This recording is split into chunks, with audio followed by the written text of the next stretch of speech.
Welcome to the No Show. My name is Andrea Edwards. And I'm Phillipa Edwards. Sitting in for Tim Wade. And I'm Wade. Joe Augustin, your cruise director. Thank you for joining our show today. This is the No Show, where we try to have a conversation every week that hopefully leaves the audience slightly more informed than they were when they came in. And maybe with more perspectives than they had before they came in, for sure. And as part of the show as well, we always bring in additional folks. So today we have kind of double-barreled sort of additional perspective. We have, of course, Phillipa, who's not usually on the show, joining us here. And our fourth wheel, if you like, which makes it a car, I guess, is someone who is, he's given me his introduction here. I might have it wrong. Sir Warwick Merry from the Castle Warwick. From Bougainville. Is that about right? let's get him on. And maybe it's the Earl of Warwick. I'm not sure. Yeah. So set us straight. What's the official introduction that you'd normally have at one of these fancy events? I just press this magic button and I don't know if it's going to come up. So Warwick Merry, certified speaking professional, legend. There we go. Legend. Yeah, cool. Yeah. Because you need a map to know what's going on with you, right? That's what the legend's for? That's it. Yeah. We need a legend to find out what's this bit do. Yeah. But a multi-award-winning legend in this last year. Oh, there is. And look, and they've just stuck here behind me. So, yes, I'm very fortunate. I recently was the recipient of a couple of awards, which was great. So, yeah. Tell us why you got the awards. Happy. Oh, okay. Well, let's talk about me for a sec, shall we? So I've been very prominent in the online event space for the last couple of years. And so I won Breakthrough Speaker for my ability to switch over to online events. And I also won the Nevin Award, which is the most prestigious award in the Speaking Association here in Australia, for over 20 years of service contributing to the association. So on that, and then last year I won the 2011 Global Outstanding Entrepreneur for the not-for-profit sector, so which was fantastic from the Global Entrepreneur Institute. So, yes, I've just been picking up accolades everywhere I go. I was going to say all that, and all you could get is an IKEA shelf for it. I know, right? So it's just like, it's okay. IKEA does a good job. Yeah. Anyway, so the show's format, if anyone's joining us for the first time, is one where we kind of have a look at what's happening in the news, and if anything catches our fancy as well, we'll throw in our comments and our opinions about that. And we have a theme that is largely based around the guest every week, and I guess that makes Warwick a very positive person because if apart from COVID tests, I think we want to be positive at this time.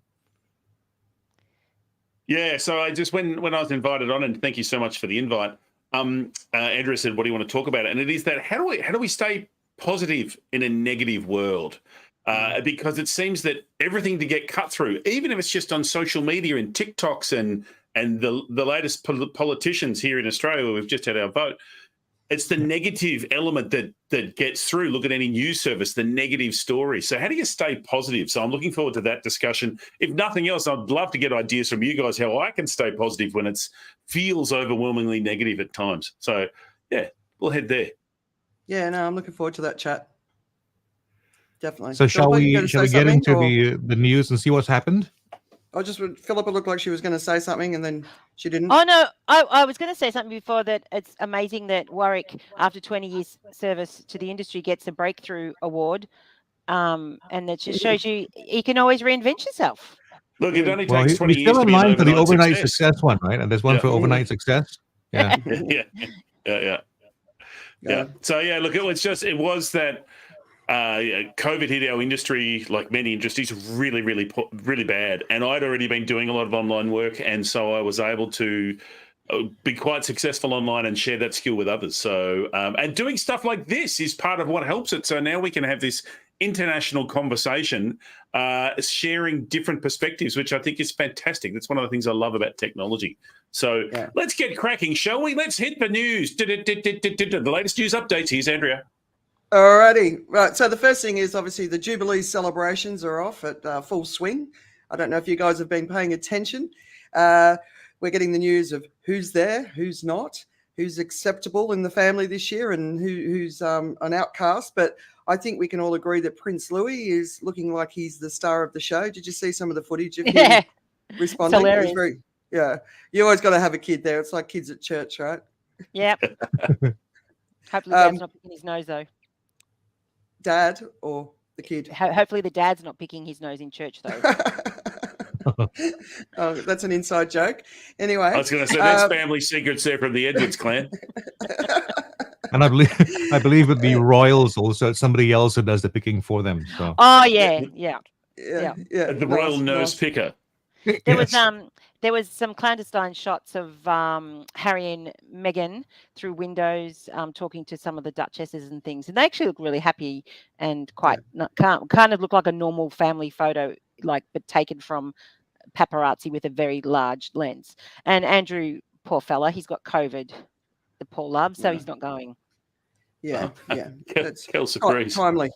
One of my least favorite American politicians, and that's some pretty big competition, is Marjorie Taylor Greene. Have you guys noticed? Yeah. Okay, so she was involved in the January 6th. Anyway, so big story this week. She was warning supporters that the government is planning to monitor their eating habits and zap them until they eat fake meat grown in a peach tree dish. And obviously that was the thing that got Twitter going, Peachtree Dish. And so she's formerly known as the one who warned of the gazpacho police, but now claims that the feds are planning to track bowel movements too. Well, they actually already do. Do. It's called COVID tracing. Yeah. So she's kind of right. But the thing is, I don't think don't think you can actually pinpoint where the actual fecal matter comes from specifically. It's just the plant somewhere around the town. So I may not spend that much time in the school, but I know exactly where it comes from. It smacks of the Hitchhiker's Guide to the Galaxy, where Douglas Adams talked about you go to a planet and they're so focused on their environment that whatever you eat, they weigh, and what you excrete, they weigh. And so if there's a weight difference, they chop off a bit of your body till they got the weight difference as you leave. Now, he was talking fictional stuff. She's one step away from it. What I don't get about politicians like Marjorie is that it seems like they've failed a reality test. Is there some kind of bare minimum requirement we have for our politicians? Is there a way that we get rid of politicians through challenges their perception on what is normal life? I don't know. It's like it feels crazy that we have people like this representing their constituents and saying this kind of stuff and getting airtime. It's just like I don't understand. But can't you see that it's just a smokescreen sometimes too? Like in Australia, they had that awful Catherine woman in can't remember which of the seat. She's against trans kids. That was pretty much her platform in a blue ribbon seat, and the only reason why she was put there was to do a bit of a dog whistle for the far right Christian people that Scott thought he was letting down. And Marjorie Taylor Greene is put in exactly the same place for exactly the same reason. Yeah, and while you're watching her, you're not noticing other things going on. Yeah. I agree, but there's an increase in conspiracy theory believers in the Republican Party, and I mean, I'm with Warwick. It's like there has to be a bare minimum level of intelligence. And I think part of Trump's success was, he was spouting conspiracy theories, and he's got access to all of the information in America. And so people are sitting there going, well, he's the president, so he knows what's really going on. So therefore, these conspiracy theories must be true. And it's, to me, that was we moved into some really dangerous territory there. Oh, isn't it fundamentally? Is the thing sorry, Philippa. We go into a place where politics is no longer about politics. Yeah. It's this game. We're playing chess. We're putting this one in there to crap on about. We're going to sense what you're eating to change it to non-meat meat, and we've got this one over here talking about conspiracy theories and stuff, so that it takes the focus away of what we're really doing, which is making money for ourselves. And it's like, but you're there to manage the country for the people. Yeah. So shouldn't you be doing that? And if you make a mistake, shouldn't you go, we've made a mistake? I'm just, and we've gone that too far. We've gone too far to the theatrics, and Australia is just as bad as the US in some of the stuff that we do. Bob Catter's quite a theatrical individual. Yet I was talking to someone the other day who said he's actually really quite smart and has some interesting solutions that may well work. I don't know much about him, but I just see the crazy stuff about him on telly at times. So I'm less about the theatrics and more about, can we get our country and our globe back on track, because it is so off track. But we can't. Well, there's so much money in things, clicks and hits and things. It's all what. Well, that's it. Well, I think you're being too kind to say that now it's a chess game. I think politics has always been a chess game. Now it's just become tic-tac-toe, though, right? I mean, it's just a simpler game. It's played by stupid people. Yeah. One of the we're going to talk more about politics, especially Australian politics, in a minute, so we can continue this. But there was a breaking piece of news. North Korea has assumed leadership of the United Nations Disarmament Group. Oh. Yeah. Were they invited to do that? Nice. Apparently it's only temporary, but I don't know. Kind of the irony of it was interesting. Yeah, and they're like, exactly. We're taking all these nuclear weapons, but we'll look after them. We'll have them just in case. Yeah. We'll just shoot off a couple more rockets, because Biden's been in the region. So Top Gun Maverick, have you guys seen it yet? Looking forward to it. I never watched. I have never watched that movie because there's just something about Tom Cruise. I don't know, something, but I watched it with Atticus the other night. It's not as bad as I thought it was going to be. He wasn't, but it's so homoerotic. I was not expecting so much. There was so much presenting done by the male people. Like, you watch it again and you think, no. And then there's this one scene where I can't remember who it was. So Tom's standing here and there's a boy looking at him lying, and he's just like opening and closing his legs, his knees, and it's like, oh my God. And when you look at it back, when you guys watch it, but apparently the new one's really good. Yeah, I haven't seen it. It's interesting. I've heard a lot of stuff about the new one, but I've also heard a lot of, there's been a ton of marketing. There has been a big buzz about it. They have delayed it by years. But you also, Kelly McGillis was not invited to come along. Neither was, wasn't Goldie Hawn. Who was the for whatever reason? So they've, Tom Cruise now has a new girlfriend who's about 10 years younger than Kelly McGillis would have been.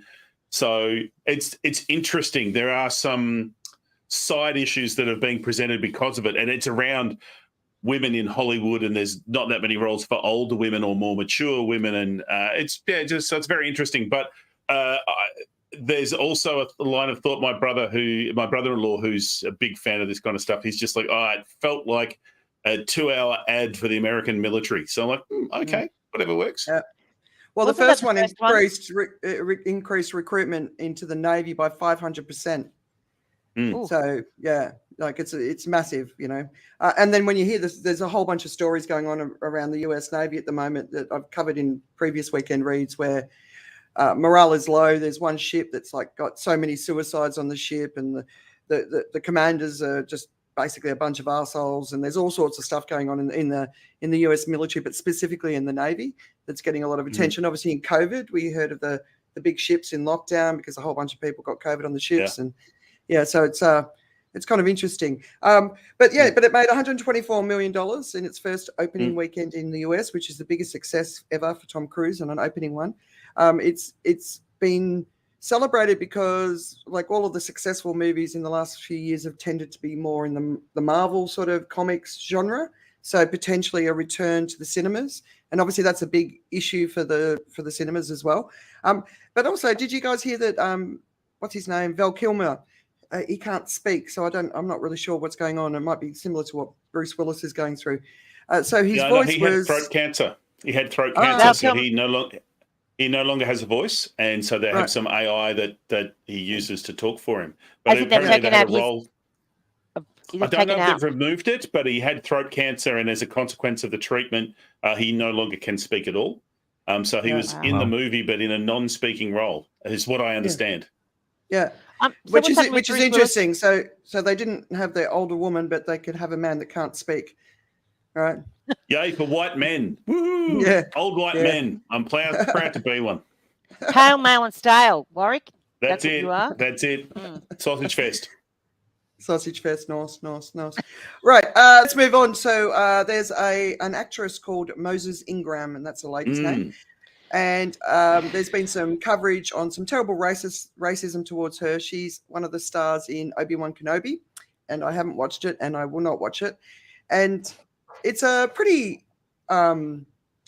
this stuff keeps happening, right? But one of the comments that I thought was really interesting, she went on Instagram and said, the thing that bothers me is this feeling inside of myself that no one has told me, but this feeling that I have to shut up and take it, that I have to grin and bear it.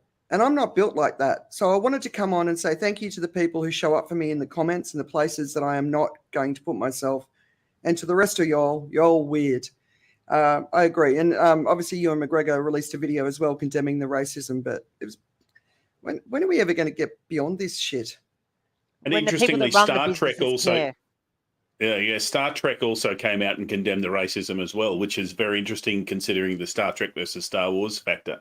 But here's the thing. If she had been coloured in green paint or had some prosthesis with weird hairdos, no one would have said a thing. It's because she's a black female.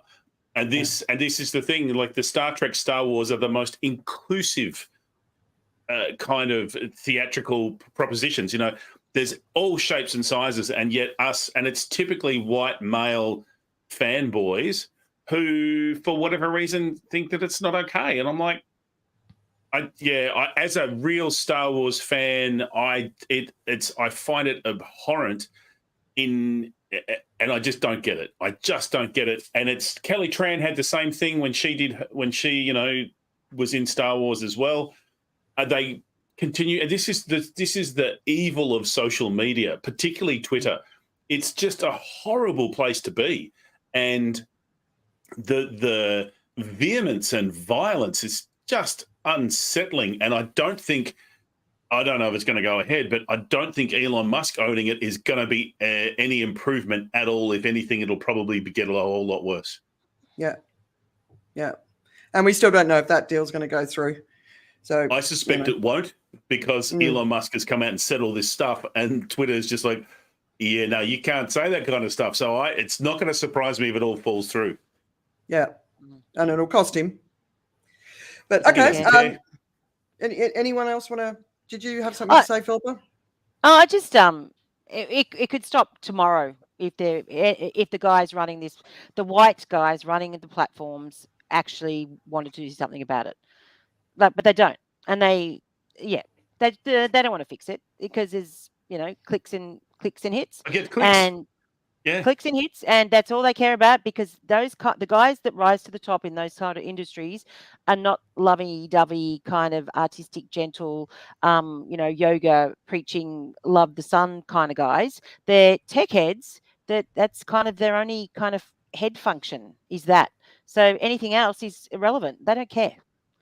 It amazes me the kind of person who does go to the top. So like Elon Musk, like Steve Jobs, everyone sort of goes, oh, they're just amazing. But you talk to anyone who's worked with them, or people on the inside say, they are so arrogant, they make you work really hard, they're incredibly rude to you, they're not very giving, blah, blah, blah, blah, blah. And it's that psychopath, that corporate psychopath, asterisk. I'm not calling anyone a corporate psychopath, but it seems stereotypically that a lot of these corporate psychopaths demand everything and give nothing. It's just, I'm not sure it's creating a better place for everyone at all. No. Well, I was going to run the defense of the folks at Twitter and all the social media. I mean, it's really not as easy as the idea we'll just turn it off, right?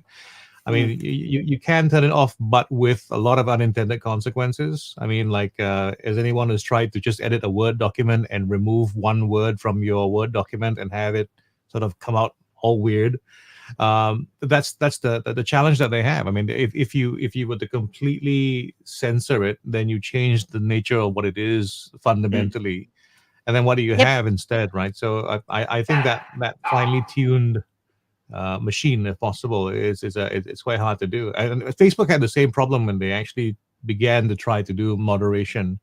Yeah, that's in language, like other than English, they've got like 2 moderators for the whole world in some, say, Chinese or something, completely ridiculously exaggerating there. So they'll only have a few moderators. They can only see so much stuff. But you know, the fact that you can still see the massacre, the Christchurch massacre online, they can't take it down. You can actually watch the video; it's still there. And you know, and someone could take it down, but they just don't. Really, I didn't know that. Yeah, wow. There's a New Zealand site. I'm not sure what it's called, and that woman from New South Wales that they put up in that seat, apparently she's posted on there as well. So we're not talking about nice people. Yeah. Well, this is me coming from the I wouldn't claim to be from a legal background, but I grew up in a household where my dad was a judge and a magistrate, and the process, the legal process, or the process of I've only had 2 hours sleep in the last 2 days. That process of seeing it being done correctly or doing the right thing, it's not as straightforward as all that. So it's one thing if we're just more authoritarian and say, okay, none of this, and then I'm sorry, we have all this collateral damage. It's okay, we don't want any of this, so collateral damage is perfectly fine. So there is a challenge of creating a system where due process can happen. So like there is actually, I don't know whether you're familiar with they've actually come up with a council that sits independently on Facebook, and they actually have they're like the justice of Facebook, as in what they say goes in terms of what's allowed and what's not allowed, and they are above the executive decisions on Facebook, or at least that's what they have gone. That's what they've said it would be until they start paying them. Yeah, but I mean things as simple as, Joe, you can't be anonymous on these platforms. Just taking the anonymity, I don't think it's against anyone's rights, but wouldn't that just be a simple thing to protect people?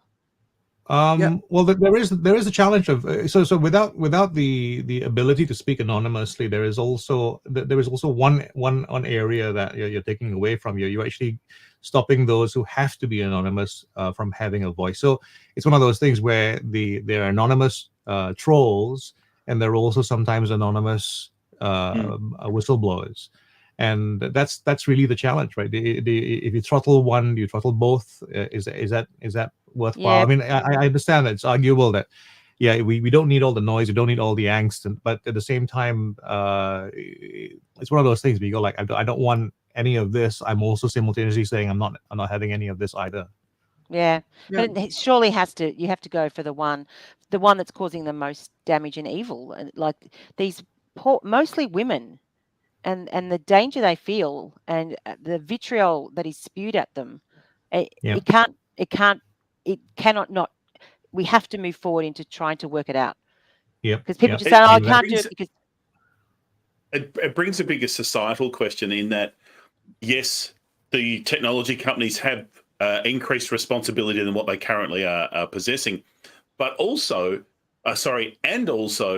it's the users. We need to educate and better our users. It's that whole thing of like technology says, yes, we can do a thing. Then the ethicists will look, well, should we do the thing? And then the lawyers come in saying, well, is it legal to do the thing? And there can be massive time delays between those 3 elements. Yeah. So the whole concept of I'm going to do something really bizarre, but I'm going to live stream it, whether it's legal, illegal, or otherwise, it's like some stuff shouldn't just be private. Like, whether it's I don't, it's some stuff should be private, some stuff shouldn't be done. And I think that there's no company is going to take responsibility. The pure quantity of data that is dumped on these sites, there's no way that you're going to be able to moderate it in time. And and then once it's out there, people get copies of it, and then do like the massacre. They just keep road posting different sites. I think, I don't know the answer, but it's a question, and there are certain questions that I don't believe are being asked loud enough or frequently enough. Yeah. Yeah.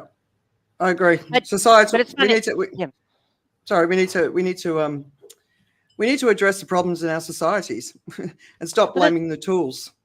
Yeah, but also social media is just a tool that is a reflection of the problems and the trauma and you know, like I've got this vision in my head. You know, we've got all these horrible, nasty people in the corner who have got their knives out for us, and we're moving towards them, and therefore we're becoming uglier. And we need to stop focusing on them and turn around and look at what do we want to create together. And they're not going to go away. We have to accept that they're not going to go away. But we need to start looking at, it's like an Asterix fight, you know, when they're all sort of rolling around and Dogmatics is jumping around the outside, right? It's like the whole world standing in a circle around watching that fight. Instead of saying, wait a minute, well, they're going to get on with it anyway. Let's turn the other way and let's go and create what we want to create. And let's look at Obelix's beautiful men here. Yes. You guys, Asterix fans? He's my favourite. Yeah, he's my favourite Obelix. Yeah. Geriatrics. They're all good. Vital statistics. Let's not go down this path or I'll be there forever. Yeah. But also when Elon Musk and the rich white guys, anyone says anything badly about them, then they're pretty quick to sue. So yeah, it's not about free speech. It's only free speech when they can say what they want to say. Yeah. But this, you know, Jeff Bezos and Elon are doing their whose penis is bigger than the other rocket race. Meanwhile, Dolly Parton's giving away tons of cash, getting people reading. She's investing into vaccines and stuff. Now, I'm not saying those other two gentlemen haven't invested. I don't know. But, you know, there's more talk about their rockets than there are about what Dolly Parton's doing and others, you know. Yeah. Well, I think didn't Dolly already win the race and then do the rest of it? I'm sorry for that one. That was terrible. But, you know. I don't know. I don't know what you mean, but I presume I know what you mean. I don't know what you mean, but I laugh just because it's polite. But it's got something to do with her boobs. Oh, am I right? Some of these jokes work later on. Some of these will come back to haunt me in 10 years. You are objectifying Dolly Parton. Oh my God. I'm a huge Dolly Parton fan, so beware. Okay, another story. The Mona Lisa was attacked. A man dressed as an old woman threw cake at her in the Louvre. It's obviously Leonardo da Vinci's one of his most famous works, and it was a climate protest. And the commentary of the people that were actually there. Have you guys ever been to see the Mona Lisa at the Louvre? I was supposed to. I just couldn't be bothered waiting in the line. It's I thought the story was going to be about how he threw cake and missed because it's so small. That's the thing. It's tiny, and people don't realize how small it is. I was very lucky. Leonardo da Vinci has 4 surviving oil paintings in the world. 2 of them are in the Hermitage in St. Petersburg, and I was fortunate enough to travel there, and I've seen them both. So when you go to see in the Louvre, it's behind plexiglass. So in this instance, the cake hit the plexiglass and protected and whatever. There's a rope so you don't get too close, and there's just tons of people. And at the Hermitage, you can walk up and touch it. Like it is just there. Now I was in the early 90s, I went there, but yet I didn't touch it. But you could have. Like there was no one else in the room. Madonna and Child is one, and there's another one. So they're amazing pieces, and their history also is fantastic. But like this gentleman dressed as an elderly woman in a wheelchair, I understand his protest. I'm not sure that his way of protest is really the best way. It definitely got attention, but in this day and age, talking about him. Yeah. Well, yeah, but are we just going, mental health issues, off he goes? Or are we saying, yes, he has a point. What can we do about the environment? Yeah, but I suppose it's better than the guy a few weeks ago that set himself on fire outside the Supreme Court in the US. So it was a climate change emoliation. Another story with one of my favorite TV journalists, Tucker Carlson. Now, I can't believe you've called him a journalist. Do you guys know the Korean pop group BTS? Yeah. Yeah, you come across them. I think some people don't. If you ever have an opportunity to actually watch them being interviewed, especially if they're talking about the issues that they care about, they're incredibly sweet group of guys. And K-pop's changing the world at the moment. It's really quite incredible. Anyway, Tucker decided to share some opinions on BTS after they were in Washington to talk around Asian inclusion and representation, and obviously they're speaking up against discrimination because it's still going on, so it's widespread in the US, and they were meeting with Biden, and basically Tucker goes, yeah, we got a Korean pop group to discuss anti-Asian hate crimes in the United States. Okay, good job, guys.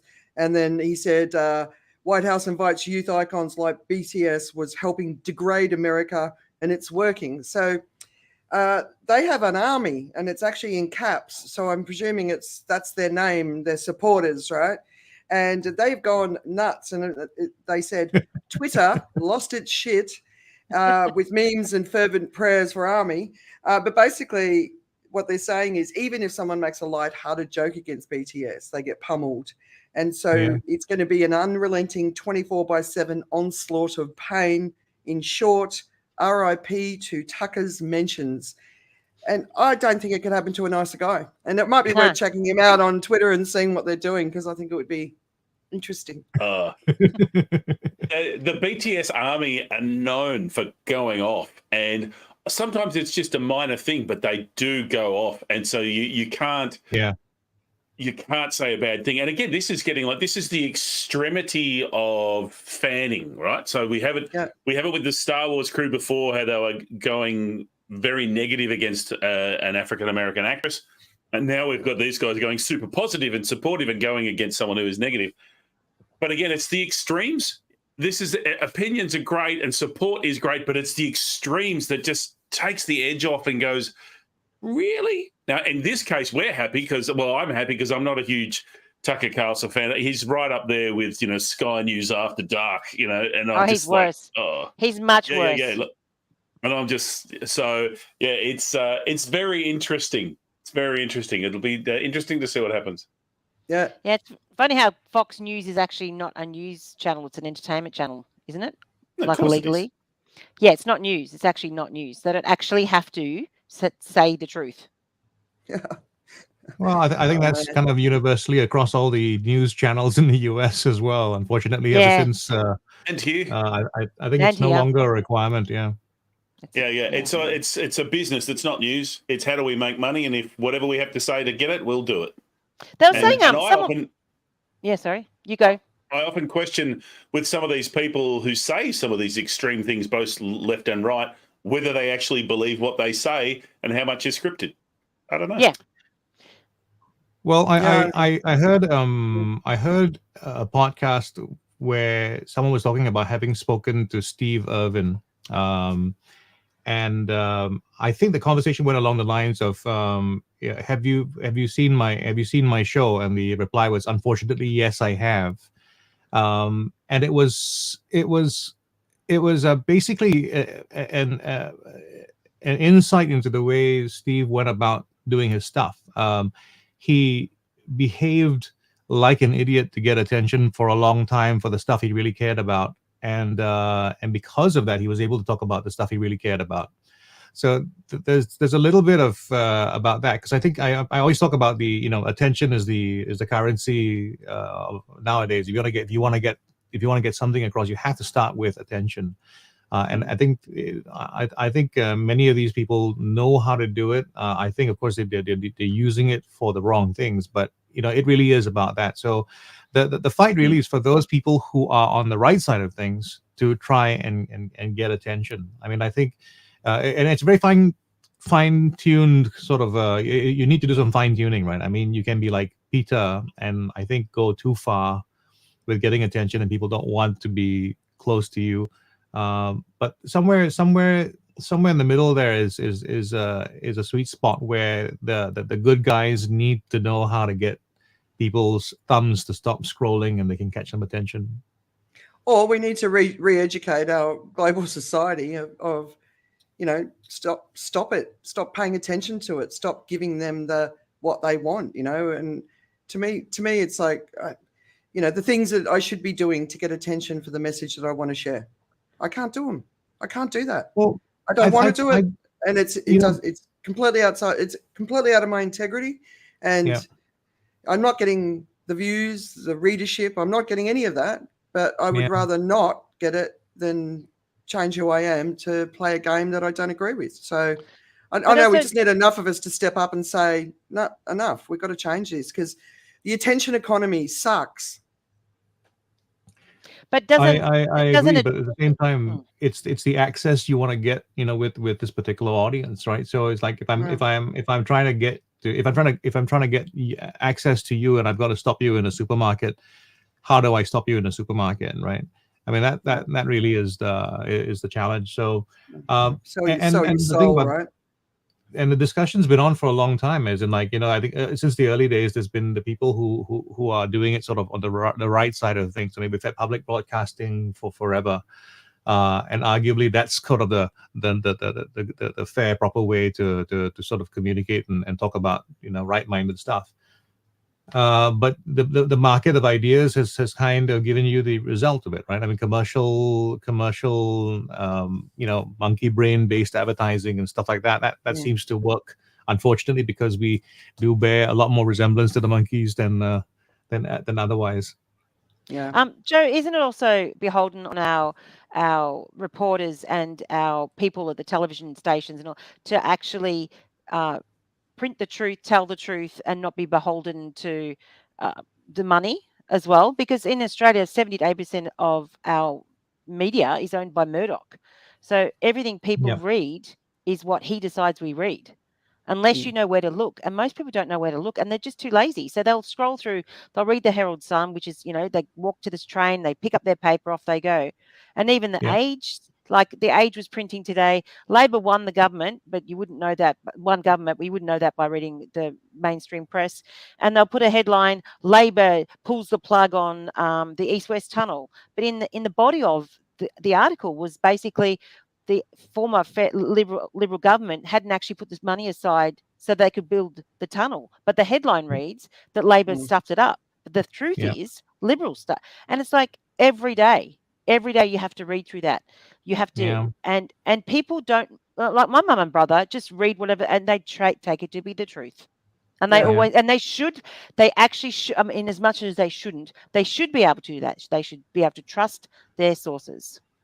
Well, it's one of those things where it's never been the obligation. I think we've only had a few people who are kind of like they bear the arms bearer of it, and they speak of those higher values. But in terms of an obligation to do so, it's never absolutely been there. It's just like sort of an expected thing, right? So, I mean, it's also very hard to stand in the face of, I think, economic realities as well as maybe career realities as well. Because when I was in the media, I was always trying to push boundaries and trying to, like being on the edge. And I always was pursuing speaking the truth and showing different opinions. One of the things that I think got me fired is I called a blind woman an a-hole. But I substantiated the whole thing, and I didn't get fired because of it, but I got fined for it. Because she was being an arsehole, right? She was, yes, and people don't like that. There are lots of things that happen after. I won't try to. It's just one of those things that's just not going to stop when I start talking about it. But the point is, management and people who are in charge have certain momentums that are a momentum is in place, and things are happening like this, and some people are happily in their 40s and enjoying their retirement plan or their dental and whatever it is, and they don't want to have an extra meeting on account of someone saying something that needs to have an extra meeting. So sometimes what it is it's different kinds of organizations have been set up that way. So some people, there's some organizations where they welcome the struggle, the pursuit of the story, speaking to lawyers and all that, and that excites them. But at the same time, I think there are lots of organizations where they're not excited by that at all, and they are much more, they're just trying to get that commercial product out the window, and so it's a different thing. And I'm sure you say out the door instead of out the window. The other big issue around media is, of course, making money, right? And that's the thing that's changed significantly in the last decade. So since social media came on board and digital technology, people aren't paying for media. So one of my suggestions, if you want to fight for the environment, you pay for the media that covers the environment, because not many of them do. So pay a subscription, put your cash into the media that you trust. And we don't do that. I subscribe to probably 6 or 7 media bases now. So because I need to put my money where my mouth is, right? And if they're not struggling to make money, they can operate on a different level. And so if they can't, Fox, well, all of Murdoch's empires, it's all about making money. It doesn't matter what they do, and it's about getting eyeballs. And but all media industries have suffered in the last sort of decade, because how they made money isn't guaranteed anymore. So that's another big part of why the media has changed and become such a destructive force. Because Murdoch's dominant in some countries like America, England, and Australia, but he's not dominant all over the world, and we've got this problem all over the world, right? Yeah. Anyway, moving on. An avatar was raped on Meta's metaverse platform. And so another toxic content place. It's a really strange one. So basically, when you go into the metaverse, you have a setting where you keep all avatars at least 4 feet away from you. And because this lady was doing some research, she turned hers off. And it's quite a disgusting story that she was taken into a party, into a room, and was raped, and there were all these other avatars hanging around drinking alcohol in the metaverse, and she found it a very confronting experience. So it just because she wasn't physically in the room, it didn't mean that didn't have an impact on her. So just another place where women aren't safe. Did you guys have a look at that one? I read it. I was listening to a researcher on ABC a couple of weeks ago, and I think it was YouTube. Yes, it must have been YouTube. So they did a study with, I think they set up a few accounts, absolutely pristine accounts from absolutely pristine, there's no algorithms, nothing. And within a few clicks, every single one of those male accounts went down into misogyny and incel stuff. And all they did was click on the first one, and they were into misogyny and incel. Yeah. So it's a... So explain that. So yeah, they set up a YouTube account from must have been a person with no background online, nothing at all. Does that make sense? Am I explaining it correctly? Yeah. So I think you're just talking about getting just a total blank account, a brand new account, and then just coming into YouTube and seeing what YouTube suggests, right? Yeah, and that what YouTube suggested very shortly was misogyny, incel, raping, and just hating women. And I think it was like 4. There was a number of accounts, male, white. I don't know. I don't even think they said what color the guy was. It's just a boy's name of some description. And all of them, very quickly moved down into that. And that's Joe. That's an algorithm thing, isn't it? Yeah. Well, the thing is, one is I can't verify, and 2 is I don't know whether there's any desire any bias to try and prove that that's the situation. But I can imagine that what happens is that if you fall into a particular trend, if you've chosen a profile that is a 25-year-old, your name is whatever, if you're a very white-sounding name and you're from a certain part of town, the algorithm tries to see what else is sort of being watched by the same sort of people, and it tries to suggest a few things for you, and it will have a list of things. And well, that's even more alarming. Well, what it is it's trying to find out what it is that you like. So it isn't. That's how YouTube finds out who you are, right? So they're gonna put up 4 or 5 different choices, and the thing about this is that if I'm going to just say I'm going to just choose choice 1, that isn't choosing. That is a default behavior that you're saying that I'm going to test this algorithm with, right? Because what it actually does is like when you start a new Netflix account, it's going to ask you a few things about what you want. But if you just say I'm just going to click the top, then whatever data I've given them, which is my name, gender, and age, may bias what is the first result on that one. So I worry about tests like this to say that it proves therefore that this is the way this thing works, because it's a badly designed test. It was actually done through one of the universities here. Yeah, yeah. So I know what you mean, but you know, if I'm saying that it's always going to be the first one, I'm going to just select the first one within the first few clicks. I'm going to get that. That isn't a choice. That is taking it, because what it is it's testing an algorithm that actually assesses choice. And if you don't add choice to it, and all you just do is you're going to go with a default, then it's going to end up that way. So it's true. Yeah, but the default takes men into these dark places and boys. That's the default. Well, the funny thing is, I've started, and don't know why. Don't ask me why I've done this, but I've started up YouTube accounts and gone into them and just to try stuff as well. I haven't had the same experience, so it's quite interesting for me, and I need to do a little bit more research to understand the what exactly they did. But you're sitting in Singapore, so you're going to have access to different content anyway. As soon as we moved to Thailand, it was quite mind-blowing what our boys had access to that they didn't have access to in Singapore. We had some pretty interesting conversations about that. Yeah. I think it's very scary, this whole metaverse thing.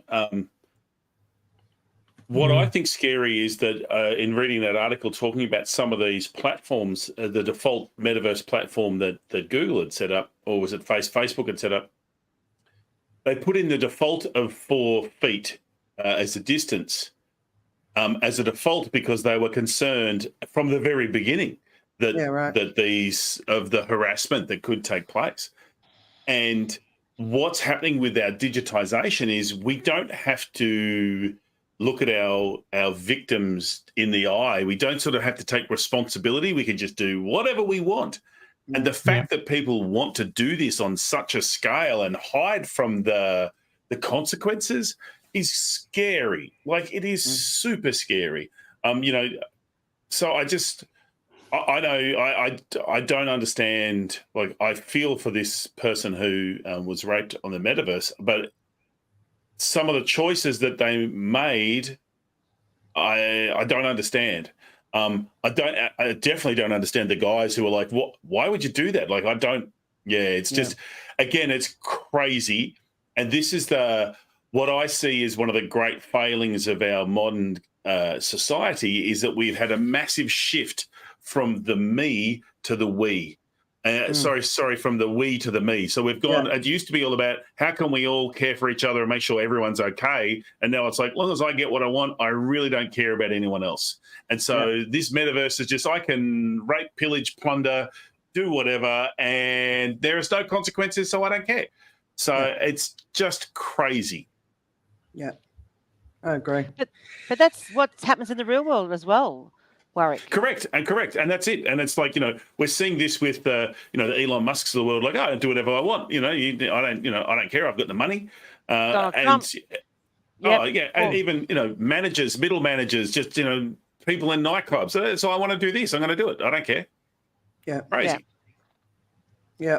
It's toilet paper hoarding. Like, geez, the toilet paper hoarding thing did my head in and still continues to. I just like. Yeah. Seriously, it's like one of the symptoms of COVID was not diarrhea, and yet people put toilet paper like there was no tomorrow. It's like, I don't get it.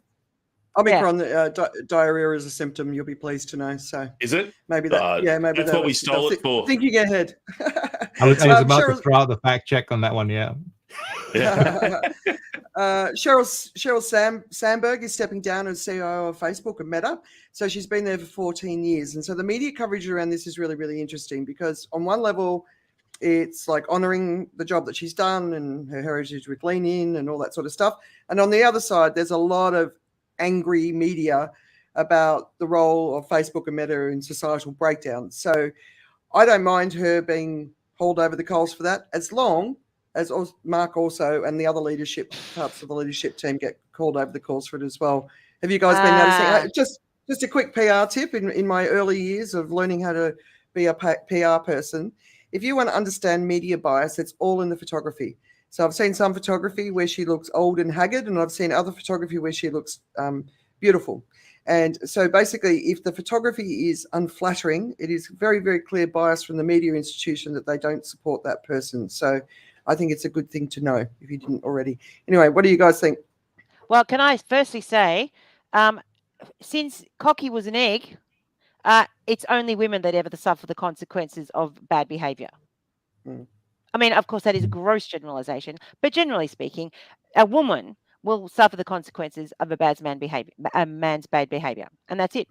So she will be thrown under the bus like all the girls before her, and the blokes will go, "See, we fixed that," and off they go. Yeah, it's happening. Like in Australian politics recently, it's been astronomical, the amount of women that have been thrown under the bus. Anyway, that's just my biased opinion. Over to someone else. You know, I think what happens is we tend to see certain things more clearly than we do others, right? I mean, I know many men have been thrown under buses, but it doesn't make a headline. It's not something that you're gonna pay much attention to as well.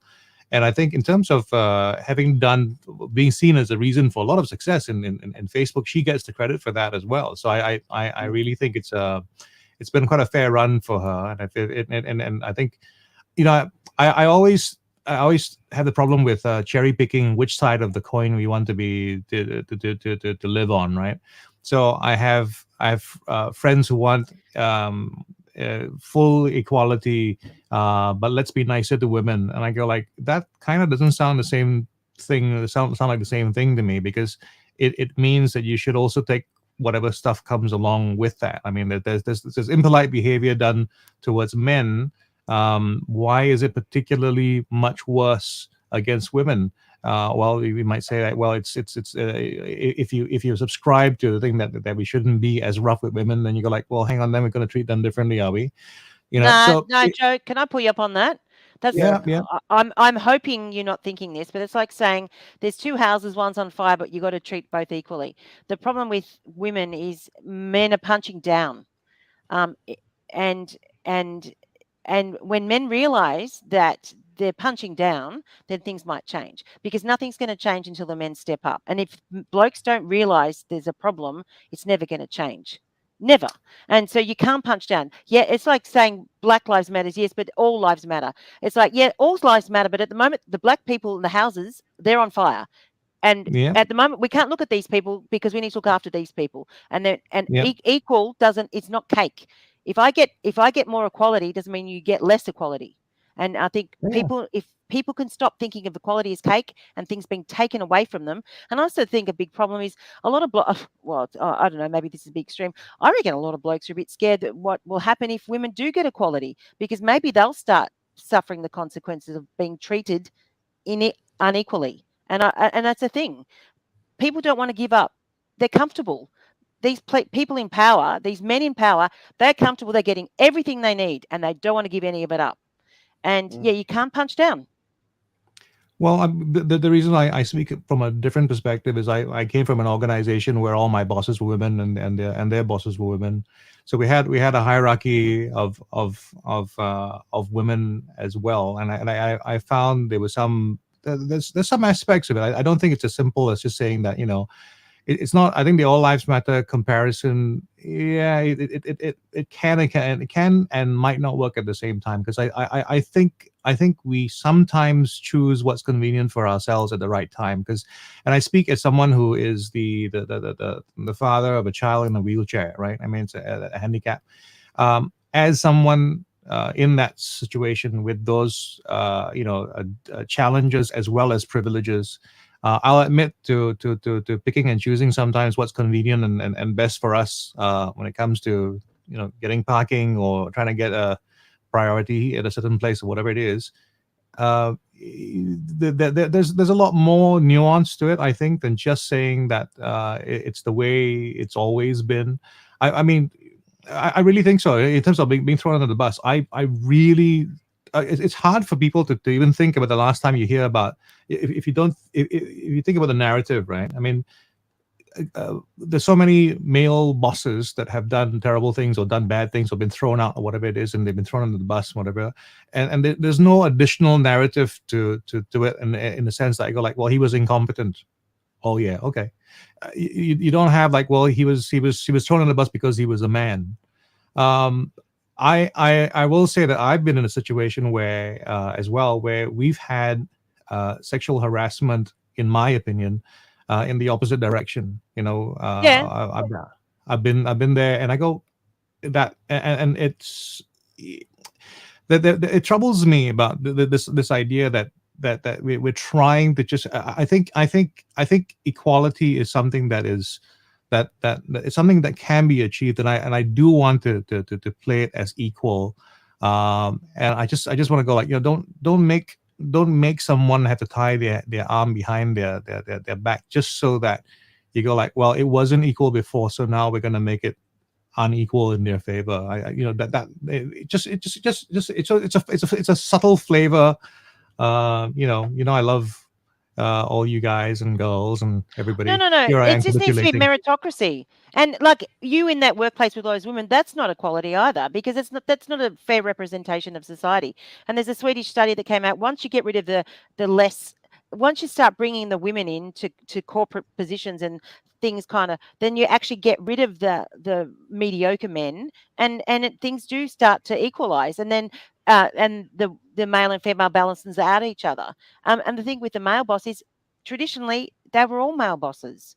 They were so we've lived in this patriarchal society for all this time, and now things are changing, but it's a false narrative to say that it's like the men are being asked permission to give us some equality. It's like, it's not yours to give. You've had it all this time. It's time we all kind of put our socks up and go. We need it. The world needs balance, and the only way we can, and like the new parliament here, we've got a Muslim lady, we've got 5 Indigenous women, we've got our first female, and it's like, and everyone's going, oh, but they're not experienced, blah blah blah. Well, all we had before was a whole bunch of white blokes that came through private schools in Sydney and Melbourne that went and got an economics degree, that went into the Parliament House, and that's their experience. That's all they had to offer the community. And now we've got this diverse range of people, this rainbow of people in a room, and they can chat about stuff. Anyway, I talk too much. Sorry. I mean, no, it's all right. No, it's great. I mean, there's so much data, Joe, on equality, and what gets confused is the conversation around equality is what is confused, right? So, like I think of, if you read a book like The Asian Beauty Myth, which is obviously based on the original book, The Beauty Myth, and how Asian women are treated by society. Women are treated differently in the media, especially women in powerful positions. And Sheryl Sandberg is certainly one of them. And it's about that. And we're going to talk about it at the end, the Amber Heard, sort of the way she's been treated, right?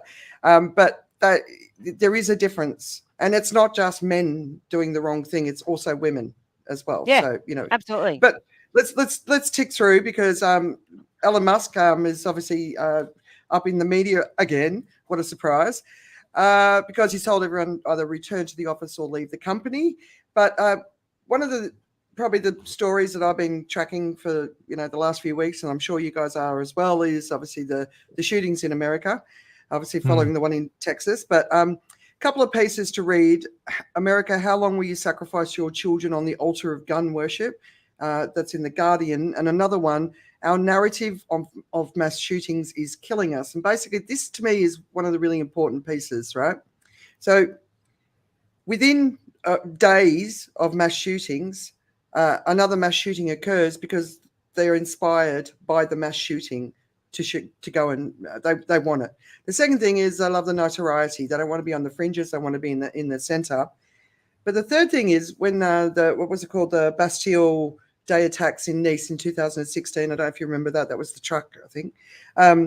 What the French did is they refused to reprint anything from the Islamic State or the name of the murder. And we saw Jacinda Ardern do the same in New Zealand, right?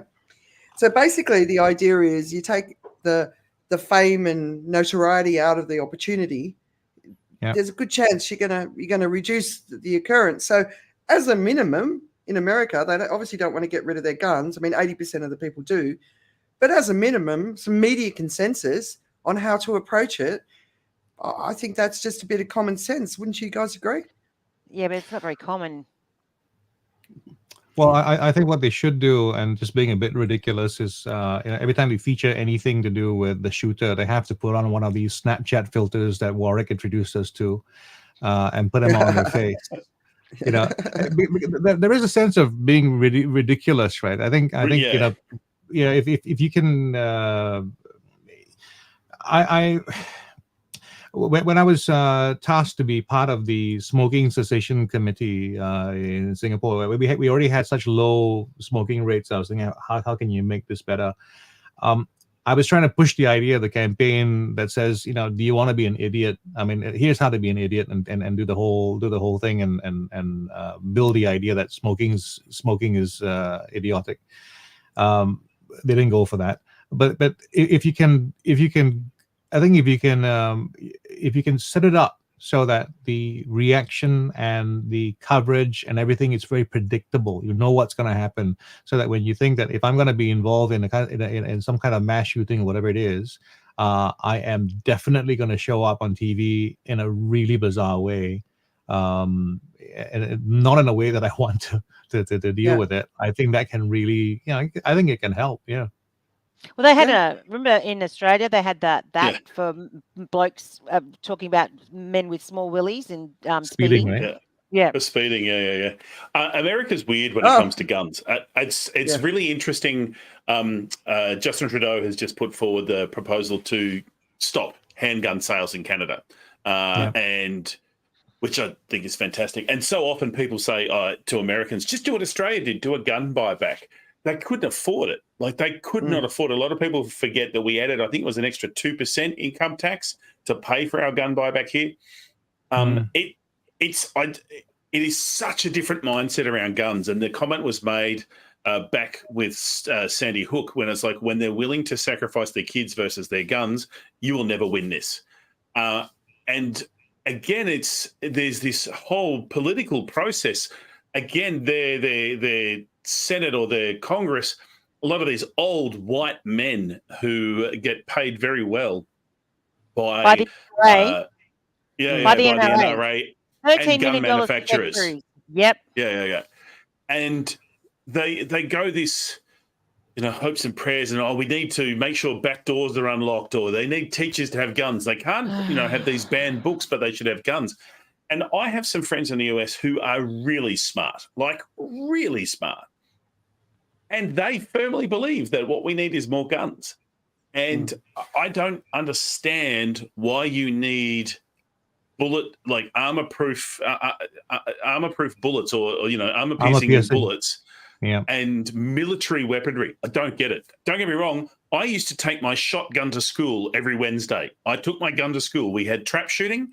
I went every Wednesday. We'd do trap shooting. It kept the gun in the headmistress's office. So I like guns. I've been to gun ranges. I've shot guns. But there are certain weapons that no human needs. Switzerland has a really high gun ownership rate and one of the lowest rates of death by gun, because the reason they have it is most people have conscription, so they learn how to use their guns properly, and they're very safe about them. There's everywhere in the world. One of the articles I read is death by gun or suicide by gun is massively decreasing everywhere except the US, and that's because access to guns is decreasing. For areas where they've banned guns, they've found suicide, because the gun lobby will often say, "Oh yeah, if they don't use a gun, they'll use something else," and the truth is they don't. And also, bullets do so much damage that it's just, people don't understand how much damage they really do. So, I am at a loss as to what America could do. You'll have certain states, like California's doing some buyback kind of stuff happening right now. But whenever there is an incident like this, gun sales massively increases, because they think, well, the guns are going to get taken off us, so let's go and buy something. So why would an industry, because it's an industry, try and clamp down on gun sales to prevent this kind of incident, because this kind of incident helps their gun sales? So I can't get my head around it, and they're the only country in the world that does it. It's crazy.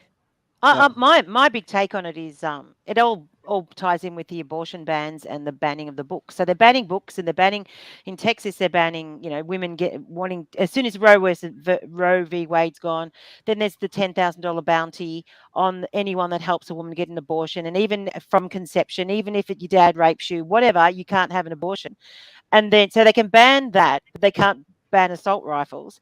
But then when the assault rifles come out with the 18-year-olds, they say, well, it's because there's no men in the homes. So on one hand, they're saying we can't ban abortions, but on the other hand, you have to have this baby. But when you have this baby, there's no childcare, or there's nothing for this child, and we're going to take the books away. But when this child gets shot by this kid over here who's 18, it's your fault because this child didn't have a dad. And it's like, you guys are insane. I was reading and another thought is, and this is what I've been thinking about a lot lately, is you got to think, what is it? There is something. And when you read that the states with the highest natal death rates, what do you call it, and women dying, are these states with the anti-abortion. And they know these women, these mostly black women, are like, so I think this is some crazy, like, per 1,000, there's a crazy amount of women die in childbirth in these really poor states every year. Yeah. They know these women are going to die in childbirth, and they know it's going to happen, and they're still passing these abortion laws. Yeah. And they know that. And there's another two things. You can't buy 2 boxes of Sudafed because you could go home and make meth. And you know, Kinder Surprise, those chocolate eggs, they're still banned in America. Chocolate eggs are banned in America, but not assault rifles. And the other thing, the protection of lawful commerce in arms. I was listening to an article today in 2005. So it's basically good old Mr. Bush. He came in and he passed a law that you can't sue gun companies, so they don't have to do anything. And then, of course, the assault rifle in 2004, the ban slid under his watch as well. So even if they just if people could start suing the gun companies would stop advertising for kids. And add to that the CDC has a ban on doing any research about gun deaths. So therefore they have no facts to deal with. So the universities have to do it. I think Robin Williams did a great line. He was talking about abortions and guns, and he said it's a real fisherman analogy. You can't get them when they're small. Wait till they get bigger. You know, so it's just like, it's crazy. It's crazy. And the thing about that little girl putting the blood on her face of her dead friend, shot with an AR-15, which means she would have been blown to smithereens. This little girl grabs the blood, puts it on her face to pretend she's dead so the guy won't shoot her. What is that? Like shooter drills for kids. Like, I don't know if you've seen, there's a video going around where they go into a factory and they've got about 20 people, men standing around, and they're like, okay, we're now going to do a shooter drill. And the guy's like, what? And they get this young kid coming in. Here's our expert who's done all these shooter drills. They get a young kid coming in, instructing them how to do an active shooter drill. And it just freaks out the adults, rightly so. And yet, you know, our kids do it. Insane. Yeah, and Steve suggested we go to America many times. And I'm like, I just don't want to bring our boys up in that country. I lived there for 12 months. I lived in Texas for 12 months. And, you know, we talked about guns a lot. And, you know, my boss said, I've got one. Just bent down, got to have a handbag, brings out a pistol. Freaked me out. And then when I left, people were saying, so you're going to come back and live here? And I said, not a chance. And they were shocked, absolutely shocked. And they're like, but why? I said, one reason. You've got guns. You know, every day is a drive-by shooting that never gets reported because it's so common. Real bullet holes in cop cars, like real bullet holes. It's like, and that's normal. I just, not for me. Was there a story today that someone got shot at a school, and they went to the hospital, and there was another mass shooting at the hospital, and then they went to the funeral. Maybe it was just like a thing, because there was a school and a hospital and a funeral in like the space of 2 days. And I don't know if it was a real person or they just said, you could go in America, go to school, get shot, go to hospital, there's a shooting, and then you go to the funeral for the people from the school and you get shot again. It's ridiculous. Anyway. I was just waiting for you to say that she swallowed a fly and so she'll die. But yeah, that's it. And then you get a massive bill for all the hospital coverage and you're stuffed anyway. Exactly. All right, so moving on to COVID. So we don't really talk about COVID a lot anymore like we used to when we first started this, but there's an article in The Atlantic called You're Going to Get COVID Again and Again and Again. And basically it's, you know, we're going to get it multiple times in our life, and they're sort of talking about it potentially being just like the 5th cold-causing coronavirus, or maybe not. So basically it's capable of tangling into just about every tissue in the body. I don't know if you guys have noticed, a lot of people are talking about people in their lives who have died of heart attacks recently. Have you guys been noticing that? Yeah, heaps and heaps. Yeah. So many people. Yeah. And and about 50, 51, 52, they just suddenly just have a heart attack and die. Yeah. So when we went to Singapore recently, I made Steve go and see his heart doctor just to make sure that, there was no impact, because he got pericarditis a few years back. But we don't know what's coming. They're saying, over time it could become less dangerous, but less dangerous could still be terrible. So I've been following some Twitter threads around COVID. I think people are getting really relaxed. I mean, I've heard people arguing, saying, but the numbers are going down. And the reason the numbers are going down is because no one's reporting it anymore, because, nobody wants to report it anymore. And then there's another piece in the New York Times that older people during the Omicron variant, significantly more people died than during the Delta variant. So, Mumbai's just reported a new surge of cases. And of course, we saw a lot of our friends who were very, very happy in Shanghai. They were finally released from quarantine after basically 50 days or something. But one article I want to recommend everyone reads, it's called The Misunderstood and Misrepresented Zero COVID Policy in China. It was published in December 21. It's a really, really fascinating piece, but I encourage you to have a look at it, because I think it's will we look back and go, maybe China was right in the way our hospitals are completely overwhelmed. We had 50 deaths in Australia here yesterday, right? And so back when we started, if we had 2 or 3 deaths, it was like, oh my God, and now we're just like, oh, everyone's got the vax, it's all good. And it's so not. It's so not. And our hospitals are overwhelmed. And we say, oh, look at our nursing staff, they're heroes. Yeah, round of applause. Not going to pay you anything else, but you're a hero. There you go. Yeah. And it's just crazy. And so because we don't care anymore, it spreads like no tomorrow. And people go, oh, it's only mild, except for the ones it kills. And the long COVID and the impact, it's just insane. But it was an economic decision. I have no doubt it was like, oh, the economy can't stand it anymore, we're not going to make money. And it's the money. It's all about the money. Do you reckon it's not also the compliance, that people were just not complying anymore, so they just couldn't do it anymore as well? Well, at the moment, particularly in Melbourne, people were sick of it. And so they're just like, I'm not doing this anymore. And we had a lot of protesting and stuff. And this is the me versus the we, because it's like, I don't want to. Yeah, but the media. Well, if I don't do this, I'm going to kill Auntie Beryl. And and you've got this whole anti-Dan Andrews who I think did a great job for COVID for us. And is there any country that politicised it seemed to stuff it right up? Versus going, this is a national health crisis. Let's look after our people. We don't care who they vote for. We want all of them to stay alive. But, the politicisation of it just got insane and crazy. I just think we've made so many mistakes because our focus was in the wrong area versus how do we keep people alive? Yeah. So one of the benefits of being in Asia is we is at the core of culture here.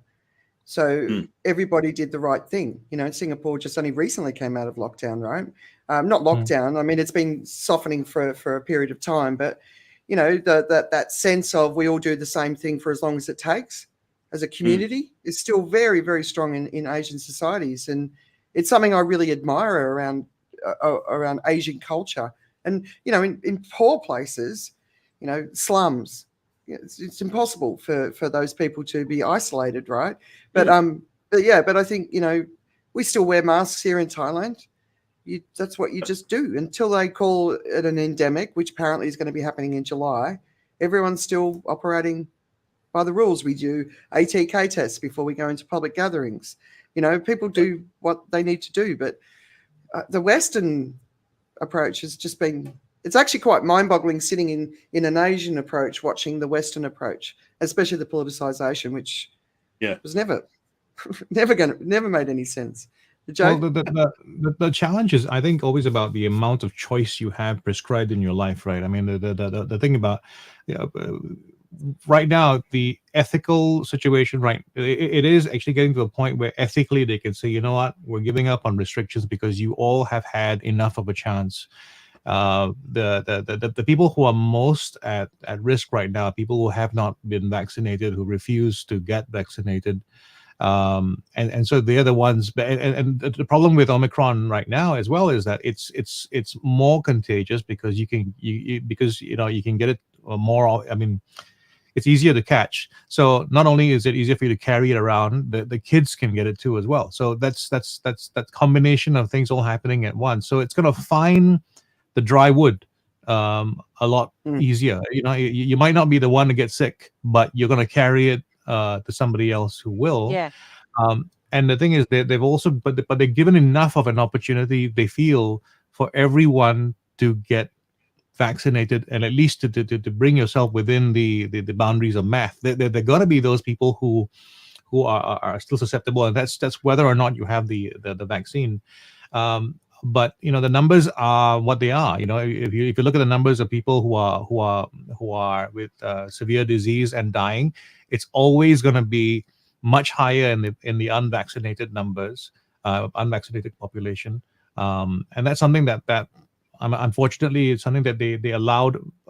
They gave too much of a choice. I mean, I think the West is a victim of its own addiction to choice, right? This is something that you get to do it, and I get to protest and be unhappy about it, and that's your right. And okay, cool. I have guns too. Thank you very much. Yeah. It's not good for the future. We've got the flu here as well, Joe. Have you got it in Singapore? Yeah, the flu. I mean, it's again, there's a flu jab. You can, and again, it's not as widely, taken up as well. That you can take a vaccine for the flu, but it's not taken as seriously. And yeah, given the way things are moving right now, the flu is becoming, or at least the numbers are evening out right now. If you're fully vaccinated and boosted in Omicron, it's getting closer to how dangerous the flu is to you as well, if you're an older person. So, the flu's terrible here. Like, have you seen the graphs, Warwick, about the flu in Australia? Like, it's going, it's vertical. Yeah, and a few of my friends have had it, and it lasts for about 3 weeks, and they said it's just horrible. Just quickly, one thing on coronavirus is people keep forgetting it's a global disease, and Africa is still way under-vaccinated. So consequently, we're going to get continual different versions of it. And now that we travel so frequently and so quickly, that will continue to spread. So we never learn. We never learn. This is the thing. It's like we knew this at the very beginning. Yeah. And then our Prime Minister said, "Oh, we'll stop making that vaccine. We don't need it anymore." It's like, churn that sucker out and just send it overseas. Like, it's just we never learn. Yeah. We are a ridiculous species. I'm going to just quickly move. So, cost of living crisis. 1 in 4 people are struggling. Poll shows. So, 6 in 10, so 6% in Turkey expect their standard of living to fall. That's 2/5 in Great Britain and France. 79% people across 11 countries expect the cost of food shopping to increase, which we're all seeing, right? There's the people at the bottom of society who, have £10 or $10 to go and shop for their family.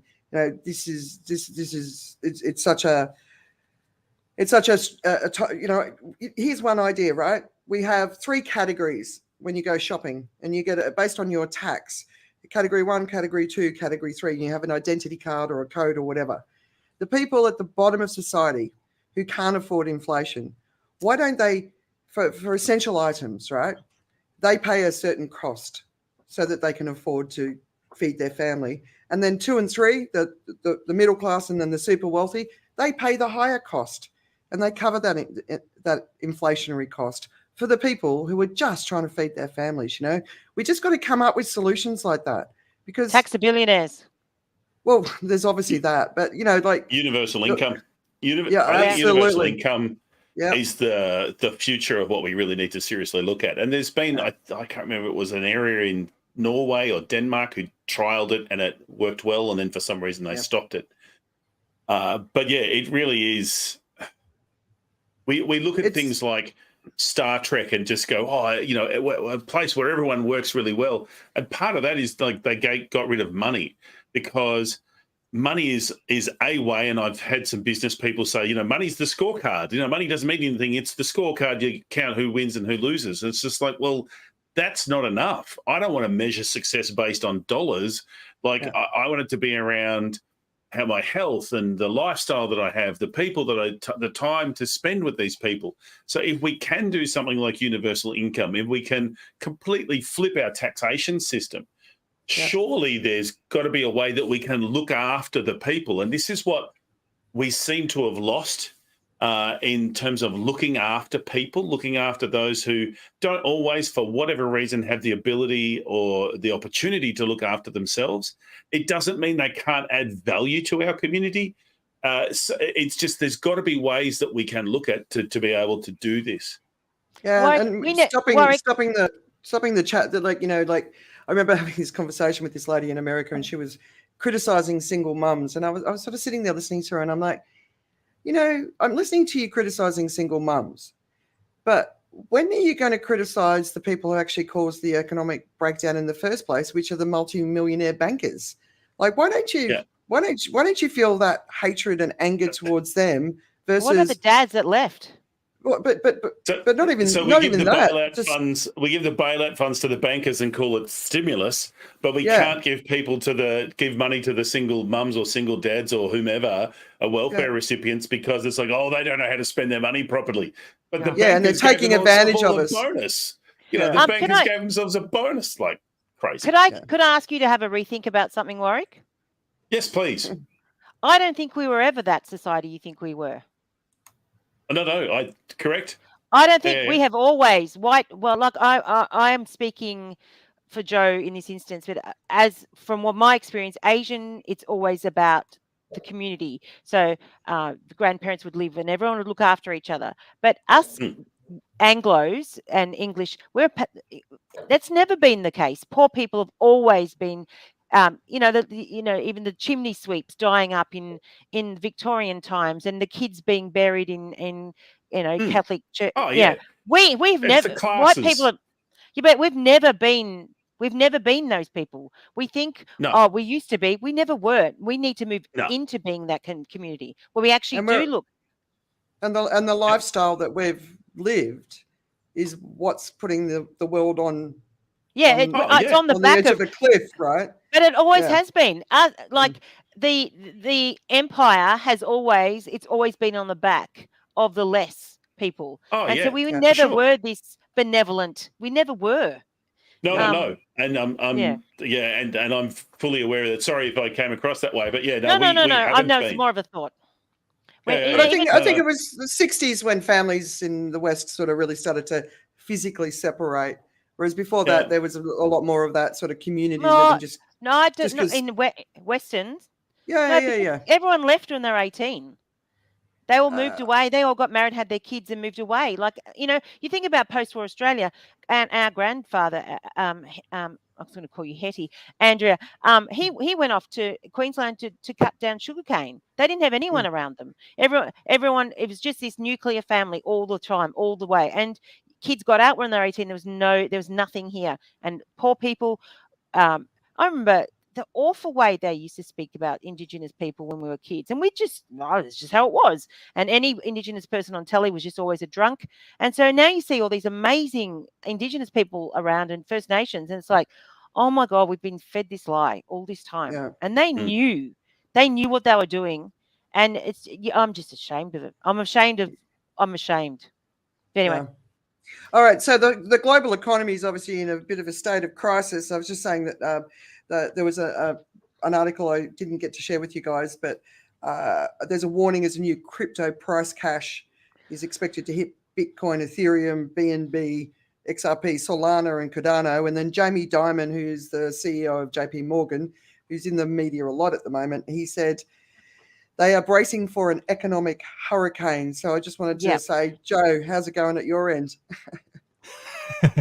Well, I trade and try to make money in whatever direction it's going. So I'm not picking up equities and stuff like that. It's not quite safe to go into that space right now. So I spoke to someone who's much more active in the equities market, or usually more active there.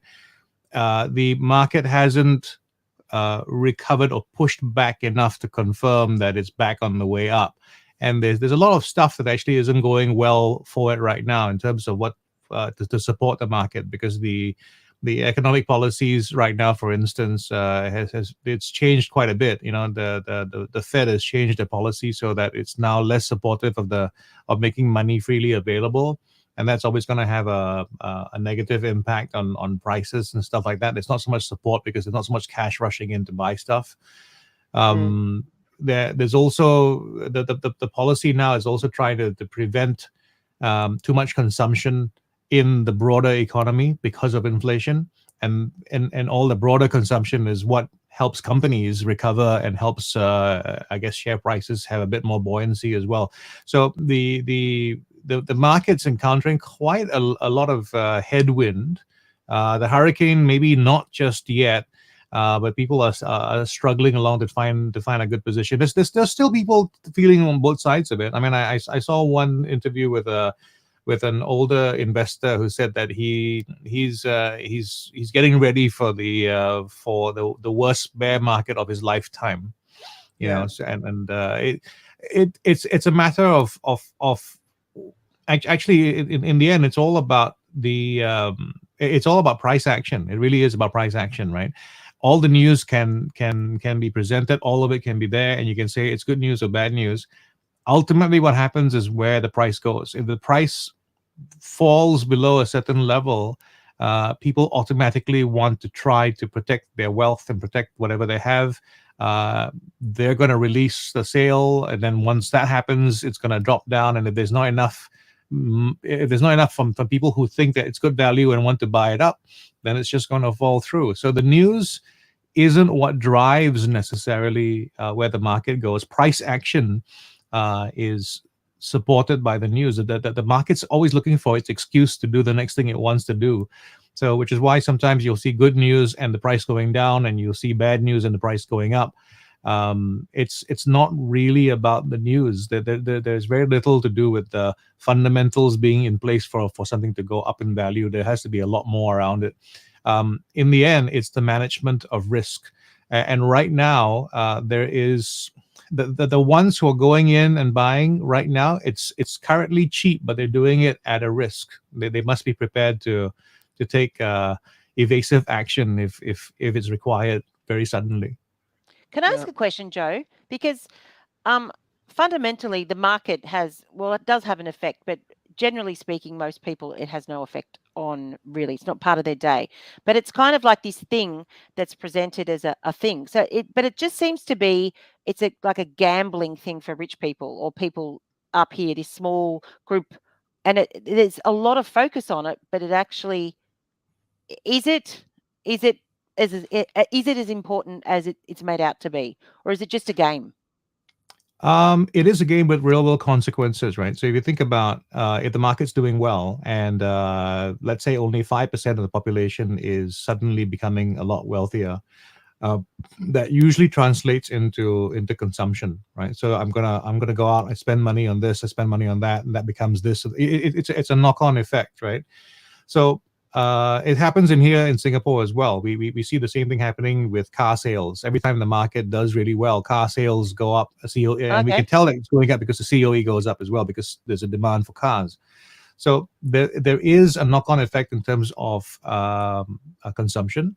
And there's also the overall thing about confidence, right? Because if the stock market is riding high, you might walk into an Apple store and feel a bit more confident about buying that Apple Watch, even if you're not involved in the market directly. You feel more confident as a consumer, right? But if I hear that there's a crash happening around me, and I go like, I really want that phone, but there's a crash, you might be hesitant to spend that money, and that's what's happening right now with the market. There's a lot more planned austerity sort of coming up, right? People are holding back on large purchases. They're being a bit more careful. I mean, and fortunately for business, not enough people are doing that. But it is, if everyone was being prudent right now, we'd have a massive recession. But we're not. We're still responding to credit card promotions.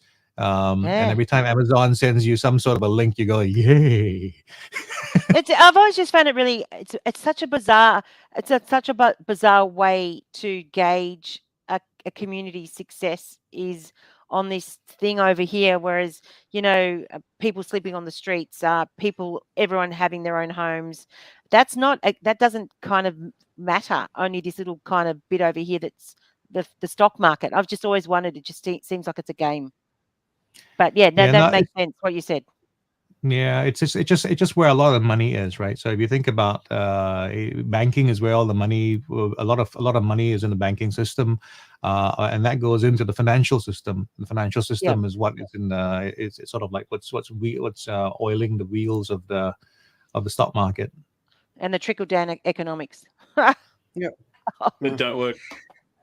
All right, so let's move on to global politics, and I'll quickly go through this. So I don't know if you guys are sort of still paying attention to the war in the Ukraine. It's sort of ongoing, no end in sight. I think potentially Russia is banking on the fact that we are all going to get bored, and it already feels like it's happening, right? Any moment now, there's going to be that message that pops up on the screen. Are you still watching? Yeah, exactly, right. But we don't have a long view, Western democracies, and obviously the midterms are coming up in the US later in the year. So depending on where the mood is, but one good piece of news: the Russian ambassador to the UK, who's been a little bit controversial since he started, has said that Russia will not use tactical nuclear weapons. So that pretty much means they will. Not necessarily, because that's, there's no, who knows, right? And I think that's the part of the fear of all of this is we just don't know. But the Australian election, so we didn't have a chance to talk about that. In the build-up, you guys were there. It was good news as far as I was concerned. Warwick, you go first. I've ranted enough. Warwick, you go first. You can do, and then I'll do a rant at the end. For me, the direction that Australia was going was not one I was enjoying. I don't want to live in a country where a very small proportion get everything they want and everyone else has to pay the price. As I was saying before, I want to make sure that that everyone gets attention and cared for and looked after. I should be a Liberal voter. I'm a big investor. I run my own business. I'm university educated. Like I live in, a nice suburb. I hit all the demographics for it. I don't think I've ever voted for them because I want to be in a situation where everyone's cared for.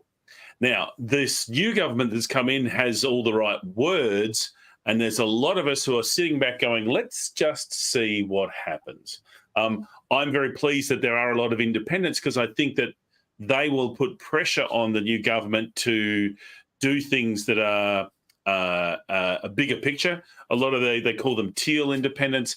They're very focused on environment and caring for the community a whole lot more. So I think that's going to be a good thing. So I think it's a positive. I think it's a positive for the country. There are still some people who think it's a negative and who are braying about how, it's going to be 3 years of suffering. But anything that's going to help support the community, and some of the stuff they've done in a very short time they've been in office has been good. Like certain refugees, they've brought them back from being overseas and brought them back home to where they wanted to be. And we now have an arts minister for the first time in about 3 years. The Minister for Women is female. That's a good thing. So we have a lot more diversity in our representatives as well, which can only benefit us because, we've already referred to the pale, male and stale, which is what a lot of our representatives were. So I think it's a good thing, but I'm waiting to see the action, and it will take 6 to 12 months. And there are certain things that I want them to act on that we'll see how it goes. Yeah. My take on it is it's not about Labor and Liberal. It was that bunch of people were appalling. Rape apologists. They covered up a rape in Parliament House. They called in the steam cleaners before they called the police. They did a report and it was never saw the light of day. The guy's still not, they covered up the rorts, the pork barreling. There have been a a disgrace. I've been ashamed to be Australian. The way Scott Morrison presented overseas, the way everything he did. It's not about being a liberal. He was just an appalling human that should never have been in charge of the country. And he did not. He's put us back years and years and years. And it started back with Howard, and John Howard, and all the things that he let slide.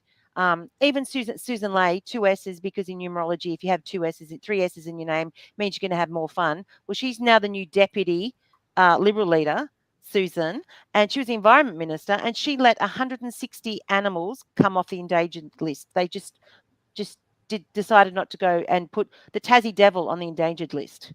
And things like they were just on every level, they were appalling. And so it's not about Labor and Liberal and Teal. It's about better people, more human people are in charge. And the Teals, they've tried to make them less than they are. The lady that took over, he was so disgusting.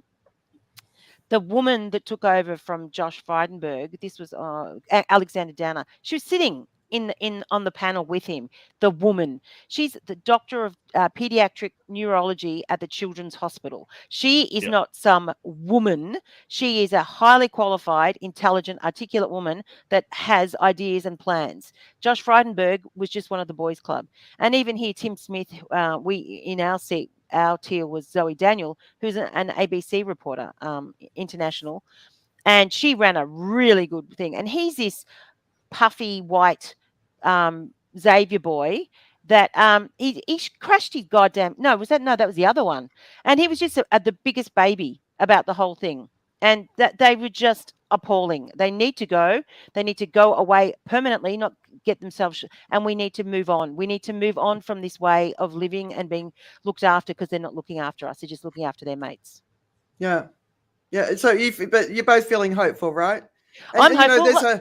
There's a message of, one of the things I did was watch, and because I'm out of the country, right? So I don't see the Australian news like you guys see it all the time. So I can only get bits and pieces of it. But I watched his acceptance speech, and I was like, okay, just the words that he was using: kindness, unity, all the stuff. Yep. And he's a humble man. Yeah, and he comes across that way, and he's a bit of a muso too, right? So but he's surrounded by good people. Like, he's surrounded by good people, and even they're going to make mistakes, and because we've got such disgusting media, it's just going to be rah the whole time. And and the thing is, I think the biggest loss. Well, two things: 76 seats to 26 seats, Labor by itself and Liberals by itself. So that's a big difference in seats. That's before all the extra people get added into that. I think it was that. Yeah. And the other thing is, the biggest loss on this was Murdoch. He tried. And on the day of the election, from the Prime Minister's office came out a text to people saying that a boat was coming from Sri Lanka. There were boat people on the way. Yeah. And Samantha Maiden, one of the journalists here, she'd been told like a few days before that a boat was on its way, and it was actually a political stunt. So they were sending a boat as a political stunt, and on the day the text went out. It's like, that is disgraceful. Yeah. It's shameful. It's shameful. But that message that Murdoch didn't succeed. Yeah. I think is a really, really, really important one. But then the other thing is the millennials and the Gen Z vote. So for the first time, their percentage is higher than the boomers. So us three still won't have more voting power than our parents until 2028, right? But the kids coming up behind us, they've got the power now, and that's going to be rolling out around the world. And you saw the election campaign in Australia; they weren't even talking to the younger people. They were still talking to the older people. And I found that really incredible, because demographic shift had already happened, and they missed that. Just the fact they missed that. It's like they got so used to only talking to the boomers. But they're still doing it now, Andrea. Yeah. They're still doing it now. They're not even calling Anthony Albanese Prime Minister Albanese. It's Mr. Albanese. They're not even calling him the Prime Minister, the media. It's like, what are you doing? We can see you. We can see what you're doing. Yeah. But I think it's a message to the world as well. I know you shared the Billy Bragg post, sort of saying how it's given people in the UK hope. The fact that he started off his acceptance speech with an acknowledgement of country, and he's now set up that the the Prime Minister, when he does press briefings, there has a Aboriginal flag and a Torres Strait Islander flag at the background. Just it's a lot of these little things that really make a difference, because the future has to be inclusion. Yeah, everyone has to have a seat at the table, and so he started well, and the actions will dictate it. But as you say, there's hope. There's hope that going down this extreme profiteering, capitalistic, following in the USA's footsteps, or following the footsteps of Donald Trump. Because one of the biggest dangers of Trump was other politicians went, oh, so you can just blatantly lie and people love you. Let's do that. Yeah. And that's what they were doing. So now I think it's brought a little bit more respect back into the Parliament House, but the future will show. But I think there's one other point that I think we all need to really start taking on board as far as moving into the future. We have to get behind the politicians who can do what is needed to get the world back on track, right? And so, wait and see what's he going to do. I think as communities, we need to start thinking in a different way. It's not you guys go and do your job. We all have to come together and do the job together. And I think that's a mindset that we need to be embracing. Especially when it comes to the climate change, right? We've got to all come in. It's a community. Everyone's got to be involved. And that's the thing that I think, in terms of politics, a lot of people tend to like Singapore is a place where people tend to say, okay, you go do the job, right? We elect you, you go and do the job. Yeah. There is a real need for you to convince your own peers. And that's something which it's often left to somebody else to do. And then when you can't get something done, it's because there's not enough support. It kind of is something where we do have to do it. I mean, for me, I'm trying to, every now and then I'll try and do something which I think is worthwhile. I'm trying to get people to stop doing fist bumps. It's not a very popular idea because they think, oh, this is the safe way to deal with COVID. And I go, it's terrible because how do you rub your eye? It's just one of those things. So we need to go out and we need to go and get what we want. I mean, I say we. I'm not necessarily a climate activist, but I think it's one of those things where people do have to get involved with the things that they want to be important.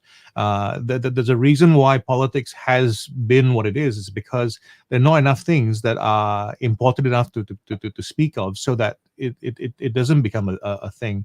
Like I have friends, quite close friends who are in the US who were supporters of Trump for whatever reasons that they had.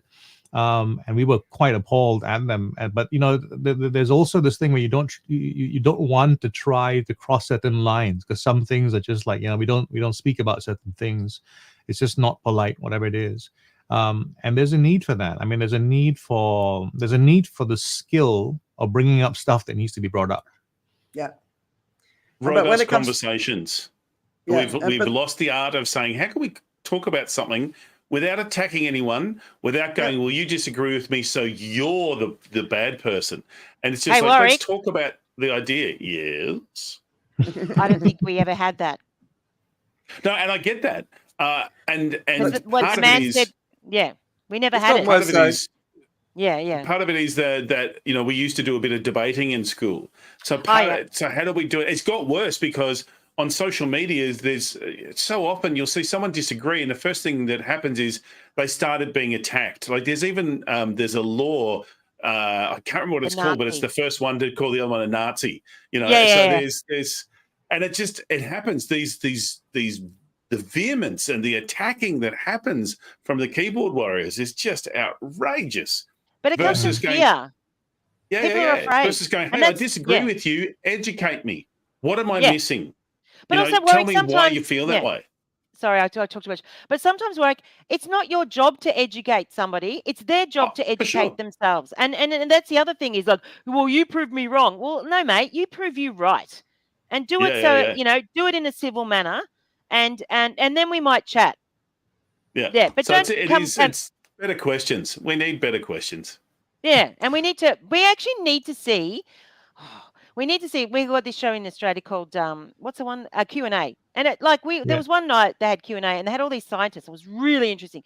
So they had the scientists and people asked questions and there's scientific answers and there was no debate about the answers because it was science. But every other week it's got the hard right wing idiot and then the whatever, and then there's all this fighting, and then and it's like that, and so all they're showing us is how to be a dick. And it's like, can you teach us how to, and can you give us ways, can we see ways to discuss things? Can we see civil discourse? Can we see two people from different sides of an opinion having a conversation, please? Yeah. Just like I just did then by talking over you. Just being mindful of the time as well. I want to leave time for Warwick to be positive about being positive. Right, go be positive, Warwick. Yeah. All right. So we're going to move into our theme section, staying positive in a world of negativity. So I saw some of the words you sent me, but we are in a period of news shocks, and news shocks are, you just don't think it can get any worse than another one comes through, right? So we've been going through that. We're also been in an infodemic for the last few years, and that's not going away. And it goes in. It started with COVID, then it Black Lives Matter, you name it, we've got it. So misinformation, fake news, we know all about that. Warwick, what are your thoughts? How do we try and stay positive? Well, let me just go a bit negative first, and then I'll flay back to the positive. Because what works, we were talking before about media and social media, etc. And it's all about clicks. It's all about eyeballs. It's all about, getting, and so what works is the negative. So the political ads that we were bombarded with were all these negative ads. No one was standing up going, this is what I believe in, this is what I'm going to do. So it was all the negative stuff.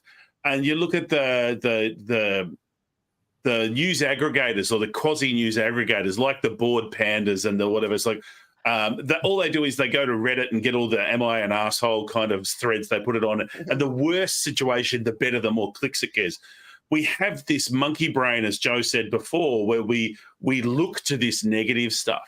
So it's how do we stay positive? And I was talking to a contact today, and he's just like, I just don't do social media. I do LinkedIn, and I'm very careful about it, but I just don't do it because it's not good for my health. I don't really watch the news, and if I do, it's pretty much the ABC here in Australia because it's the national broadcaster. It feels like it's one of the more balanced approaches to news. But it is too easy to get sucked into the negativity and have this spiral. Mental health as an issue is bigger than ever because A, we now acknowledge it, and B, 2 years of pandemic where our younger generations have all been sort of locked down has had massive impact. So it becomes what do you do to stay positive? And look, I know for me, one of the things that really helps me a lot is the arts. When we're all locked down, we're all looking at all these music videos and these amazing brass bands that Phillipa was in who are doing all these little different pieces that we're all watching and being amused. There was a cover of Days Like These by the Foo Fighters that a whole lot of different people did. There was some amazing videos of just people, I think it was in Rome, where they'd just be doing stuff out their windows and joining in with other people. And everyone's watching the recording of it going, oh, that's lovely, isn't that nice? And it makes me feel all good. And yet we're so focused on STEM and getting people studying science and technology that we forget about the arts and the importance of the arts and the importance of how it has us asking better questions, how it has us taking time away from the seriousness to have a bit of a play. I know for me personally, I listen to a lot of music. I find it's escape. It helps me not escape. It energizes me. And I know part of my life is to make sure I have some hobbies that give me energy to get through the week. I sing in a choir. I'm doing a bit of welding and woodworking using reclaimed materials to create stuff. And it's in that act of creating something with my own hands or with my voice or whatever that I feel much better about the world. And because it's very meditative. I'm being present. I can't think about other stuff, and it works for me. So how do we keep this focus on the positive? Because I've got to tell you, it's been hard. And I'm not always, yay, positive, super fun, happy, blah, blah, blah. It gets I look at the future and I'm very grateful I don't have kids, because I'm like, I don't know what it's going to be like. It's not looked good when we've got the Antarctic and the Arctic Circle that was, I think it was 30 or 40 degrees Celsius above normal. That's not good. At the same time. Yeah. And it's just like, and we look at, the climate change stuff, and no one looks big picture. Well, actually, one of the countries that does is China, and does it really well. Because they don't have to worry about elections, right? So they can plan some of the long-term stuff. Yeah. But for a lot of us, we're only thinking in a couple of years because I've got to get elected, and that's someone else's problem. Companies are like, I've got to make money now because I've got to get the stock price up and I've got to get my bonus now. And one of the things we talk about is, for the future, how do we make it so that we can use more sustainable energy? And so we're looking at the electric and battery cars and stuff.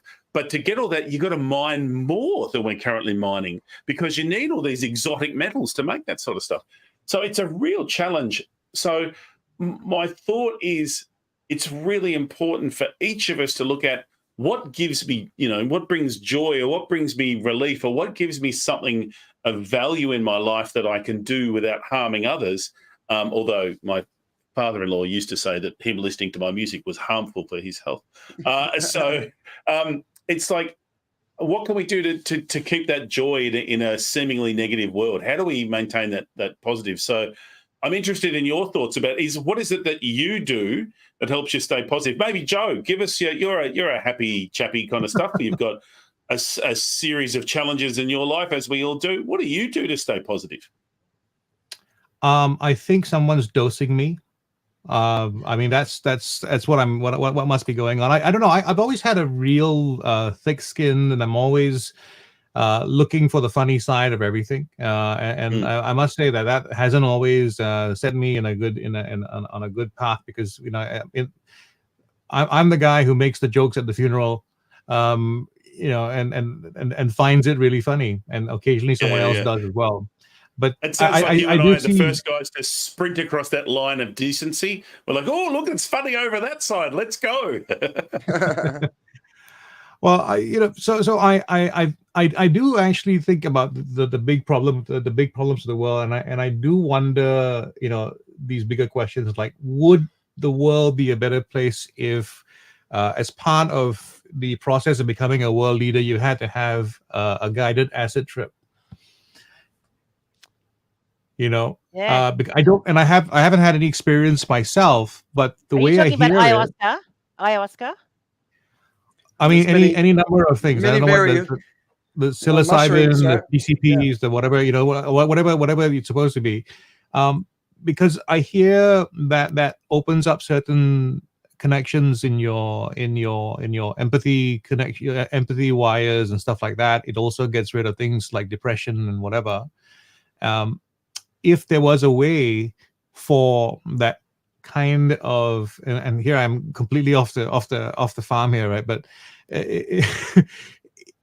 it's almost like we want to. If you're going to cherry pick things, why don't we cherry pick the best of some of the craziest ideas, right? So, from drug culture, what if we were more hippie in some of the way we did things? Because I think the world might be a better place. I think if we were able to figure out, there are lots of brilliant people I know, who have who occasionally smoke some weed. They're still able to function, and I think it's always about balance. I hate that we're in Singapore where everything it's either allowed. We have a very strange situation here with either completely allowed, completely disallowed, or we'll close one eye on this particular thing. But yeah, I think it would be an experiment. I think we'll see what happens. If people, first of all, whether they have a higher level of consciousness or they just believe they have a higher level of consciousness, I think that would be good. Yeah. What about you, Pip? Phillipa, sorry. How do you stay happy? And is it playing your instruments? Well, see, I struggle with my mental health, so I'm medicated for that, and so I do everything I can to keep the darkness away. So sometimes it doesn't work, And then other times, like, you know, it's into winter, so I have to make sure I exercise every day. I have to make sure I eat properly. When you're in flow, that's my best place. And so, like on a Wednesday, I take 3 or 4 band rehearsals from 7:30 in the morning in Dandenong, and the last one finishes at 9 o'clock in Footscray. And that's all day rehearsals. And it's like, but when you're in the middle of the band creating, you're in flow, and everything goes away. And so it's not playing the instrument; it's in the middle of everyone else's energy and kind of like shape shifting the energy. It's a bit wanky, but yeah. And so trying to get into flow, or cooking something, or just being in flow. So trying to find those moments where it all goes away. So that's what I look for. Yeah. Cool, Andrea. Oh God, it's such a good question. I'm about to launch a podcast just of me talking about my ride on the eco-anxiety train that I've been on basically since the beginning of this year. And it's been, Phillipa knows about it. It's been like, I am very, very good at being able to consume a lot of news and across a lot of topics and be objective. But this year I couldn't hold on to it, because everything that's happening from a climate perspective is happening faster. You know, we're going to talk about it in a minute, but I already had in my mind, I'd already accepted what was coming, but my time frame was a little bit further out. I always knew the time frame was closer than what we were reading in the media, but the time frame is now, right? Like there's one piece that I've got coming up, which is you know, the storms that are going on in the southern hemisphere. What's it called? An Israeli study, not expected until 2080. You know, what's going on in the environment, not expected till 2040. That example of the both poles having the extreme temperatures. I don't know what it looks like, you know, and I don't know what the outcome's going to be, and I don't know how quickly we're going to have to make decisions. You know, we heard in India in the recent heat waves. I mean, first of all, there's the whole famine that's coming off the back of it. And what does that look like? How's that going to impact us? And then there's the other side of you know, birds dropping out of the sky in India because they're just dying from the heat. The cows dropping dead on the street, right? And you know, someone says to me, "Well, it's only 1 degree increase. So if for every 1 degree of increase, that's 10 degrees of increase in real terms." So when we grew up in Australia, 40-degree days they happened, but they were rare, right? Incredibly rare. Now it's coming more towards 50, right? So you think if we get up to 2 degrees, what India and Pakistan have been going through, that's 60 degrees. That you can't live in that. And I'm living in a part of the world that's going to get hammered by climate change. So we're talking about the decisions we need to make. So what I need to do is I need to look at all the permeations and come to a conclusion and say, I need to just have I need to get out of grey and I need to get clear, right? And it's still about acceptance. This is the situation we're in. What am I going to do about it? And then I get into action. So I don't take, like Phillipa said to me a couple of weeks ago when I rang her up and I was in a pretty bad state, what do you do to distract yourself? And at that point, I just couldn't think of anything. Yeah, you got to find something else. Yeah, and I've lost my music, right? And, you know, obviously the pool and the beach and all that sort of stuff. But if you go to the beach right now, it's covered in trash. So that just depresses me. And then I screw up my back picking it up. And so I'm not very good at avoiding the negativity. But the one thing, as you guys all know, is I can always have a laugh. I can always see the funny side of life. And but so could Robin Williams, Andrea. That doesn't mean it's not. Yeah, it's just that's but I genuinely can laugh at life and the absurdity of it, you know. But I've struggled this year, and I know a lot of people have struggled. I mean, a lot of people disappeared off social media and they've only just recently come back, right? Because it's just too much. So we are going through an extraordinary time for the world, and I think people have really got to take care of themselves. So it's very difficult at the moment. So, you know, look for the good stuff, look for the beauty. Celebrate your friends and their achievements, and be an exciting pants about the Jubilee, because why not? You know, you know, just look for the joy rather than in a constant state of panic. You got to use the term "exciting pants." That's the big one. Yeah, that's it. It's one of my chapters in my book. From Andrea Edwards, exciting pants, all in 7 different flavors. Yeah. No, it's one of the. It's one of the chapters in my book because people taught me to be an exciting pants over stupid stuff like royal weddings. And I'd be like, before that, I'd be like, oh, how could anyone possibly be excited? And it's like, why wouldn't? It's a childish excitement that we lose as adults. We went to a Eurovision party. You're going to play that song, Uncommon Courage. That's a great song. Just play that on repeat. Oh, yeah. It's stuck in your head. So it's a hard one. But what about you, Warwick?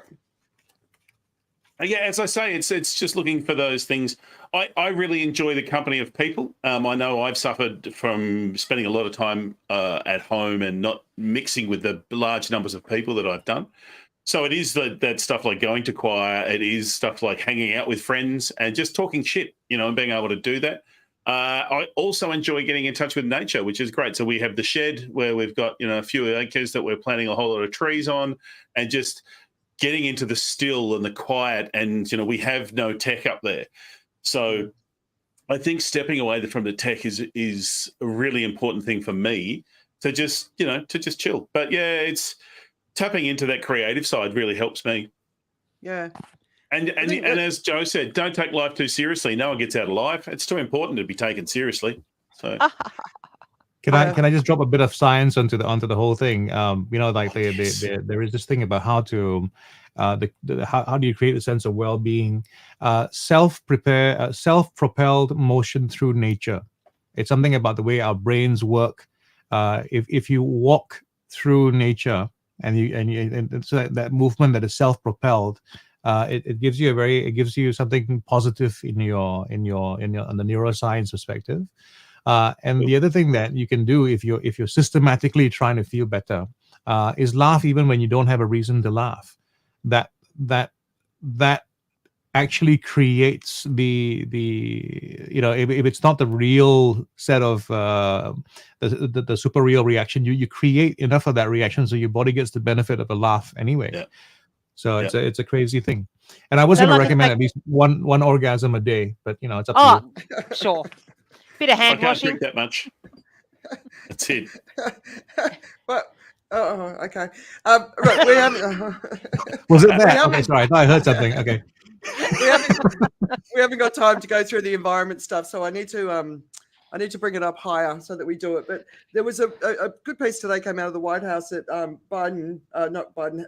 Vice President Harris is looking at a global plan on global water security. And that's a really interesting piece to have a dig into.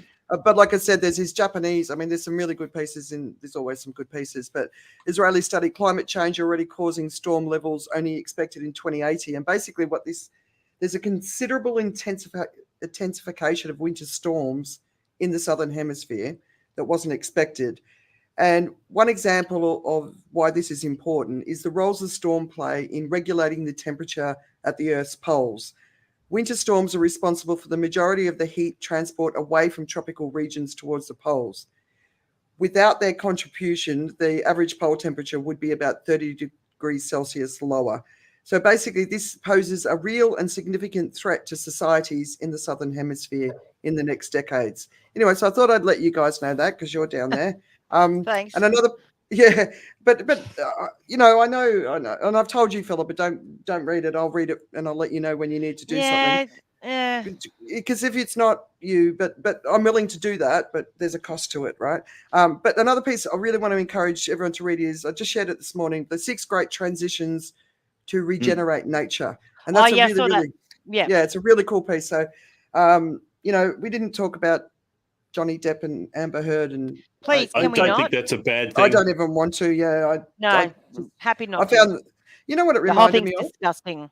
Yeah, but do you know what it reminded me of? Lindy Chamberlain. Yeah.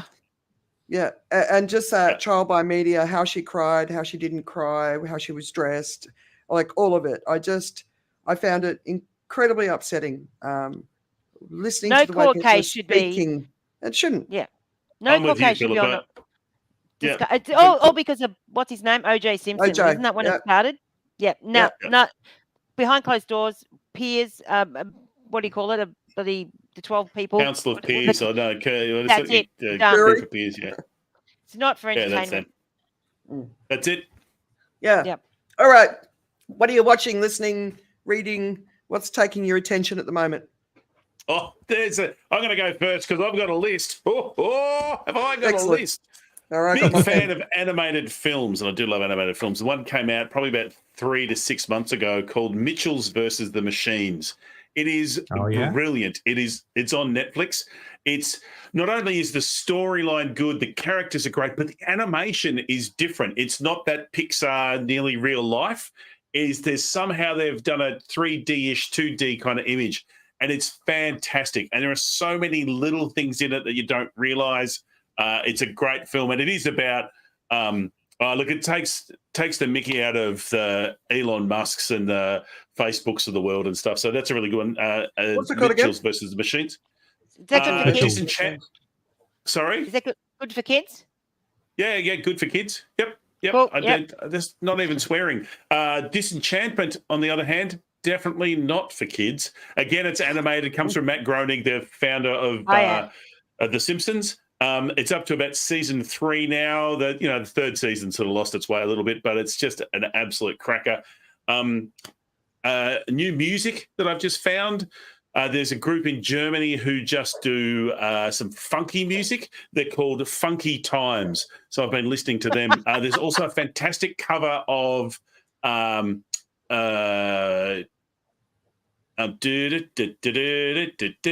Diner. And it's a German band who do it. They're quite young.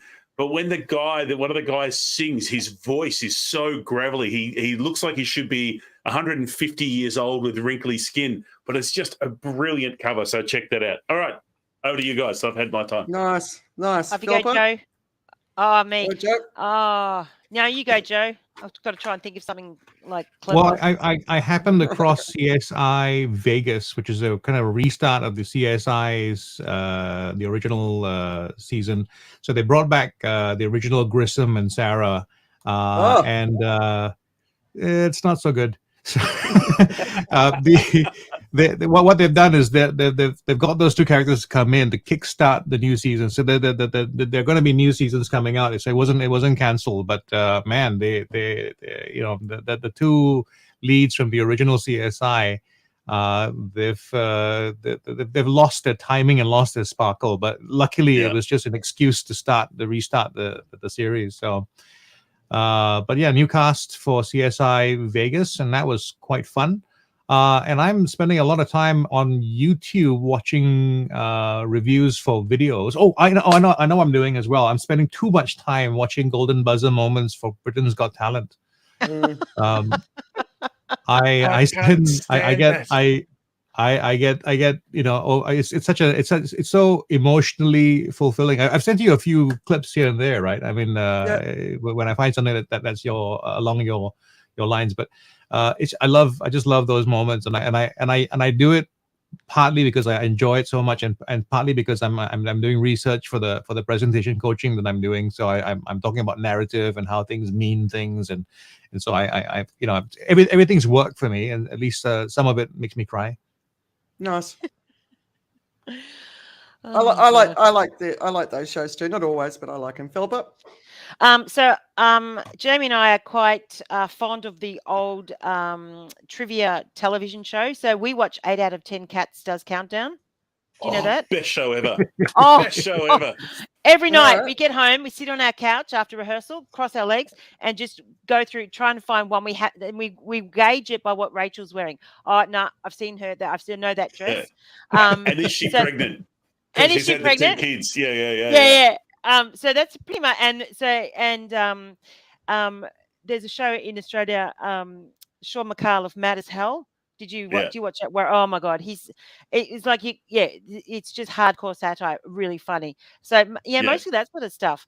Music wise, we the kids, the youth band kids in Hyde Street, which are in Footscray. So we have to do a march for a festival we got coming up.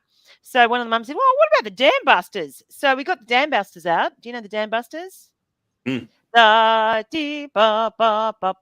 Like from the it's a piece of music written about the dam. 40s, right?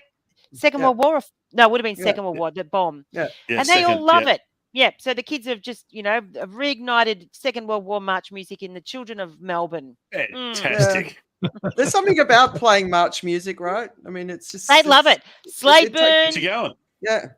Yeah. Yep. Except when you're. I want to hear Tom's Diner with Phillipa playing the solo in the middle. Oh, I there don't you go. play much anymore, but I'll conduct it. I'll put it together for you, okay? All right. So, well, talking about music, so I'm getting a fairly decent education in heavy metal music at the moment because both of the boys are really, really into it. And I got to tell you, there's some good stuff in there. Like, it's really good. Yeah, really and good. it's Boys' mental health. But it's not something I ever would have listened to. What sort of music? What sort of bands are they? Oh, I knew you're gonna. Well, I mean, what's the old guy that? Metallica. Yes. Oh, Infected Metallica. Mushroom. Infected Mushroom. You know the old guys, Osborne. Ozzy Osbourne. So yeah. Well, what was his original band? It's Black Sabbath. Yeah. So Lexi's rocking out to Black Sabbath, and I'm sort of listening to him for the first time, and it's but there's some really good stuff, and there's some new bands that I don't ask me their names, I don't know them. But get them into Led Zeppelin as well. Some great Led Zeppelin stuff's fantastic. Yeah, they have. The funny thing for me is hard rock, as I remember it, isn't hard rock anymore. No. And heavy metal, it really isn't. Like heavy metal's really not. Thrash metal is, but heavy metal's just it's just a bit of rock. But that sort of that rock stuff now is what they play on the oldies station, you know. Yeah. But they were playing me something the other day. It was big and fat, and the drums, and there was a cellist that was the bass player because they couldn't get an electric bass player, so they got a cellist as the bass player. And I'm like, "Are you guys sure it's a cello?" But they convinced me it was, so I'm going to have to look at it. But it was big and fat, and I was like, "Oh, okay," driving along with the boys rocking, so they're happy that their mum likes it. But one thing I did watch last night was a movie on Netflix called Here Today, and it's got Tiffany Haddish and Billy Crystal. And basically, Billy Crystal's character is suffering a form of dementia, and it's he meets Tiffany, and I love her. She's brilliant. And it's a story of obviously dementia and getting older. So it's kind of got that Grace and Frankie vibe of facing up to reality, but it's love and friendship and family and, trauma and pain from the past as well as beauty, So I found it a really beautiful, it was an accidental find. And if you want to, so one of the things that I do to stop negativity, any viewing I do tries to be focused on something beautiful, any TV, because I face ugliness all day when I'm reading the news. So I try and focus there for beauty. Do it without ads, Andrea, because it keeps you your serotonin levels up and your cortisol levels down. Right. Well, Netflix, they don't have ads, obviously, but YouTube. YouTube. And then the boys, it's really good for boys to do heavy metal music and punch stuff for their mental health as well. Okay, well, that's good. Well, they're doing all of that, so perfect. There you go. A good film about metal on Netflix is Metal Lords. Metal Lords? They recently watched it, but they also got me to watch The Dirt with them. Have you watched The Dirt? I know of it, but I haven't watched it. Yeah, have a look. It's lots of uncomfortable moments, but, they're boys. Anyway, let's wrap it up. Warwick, thank you so much for being a guest on the Day Show for the first time. Thanks for having me here. It's been fun. Yeah, just good to have conversations about stuff, right? And you should go to public speaking, Warwick. You'd be good at it. Oh, yeah. Oh, I know, right? Phillipa, thanks for joining us. I really appreciate it. I hope you enjoyed being here again. I'm watching myself, and I'm pretty sure I've got ADHD because I don't stop moving the whole time. I didn't realize that. How about I just can't stop myself? Maybe I've got worms. I definitely think we're ADHD, both of us. Yeah. Oh, well. Oops. Yeah. Thanks for having me. That was really good. And Joe, I hope you don't. I wasn't trying to be aggressive about stuff before. No. I just got a little scared. That's all. I'm okay. Sorry. It's always scary when the two Edwards sisters. Another great song for the boys. Be Aggressive. Great song. Okay. I'll have a look. All right. Yeah. Anyway, I'm loving the passion for it. So thanks, guys. Thanks, everyone. I hope you enjoyed being here and learned something today. And we'll see you soon. So everyone say goodbye, and I'll end the broadcast. Bye. Goodbye. And I'll end.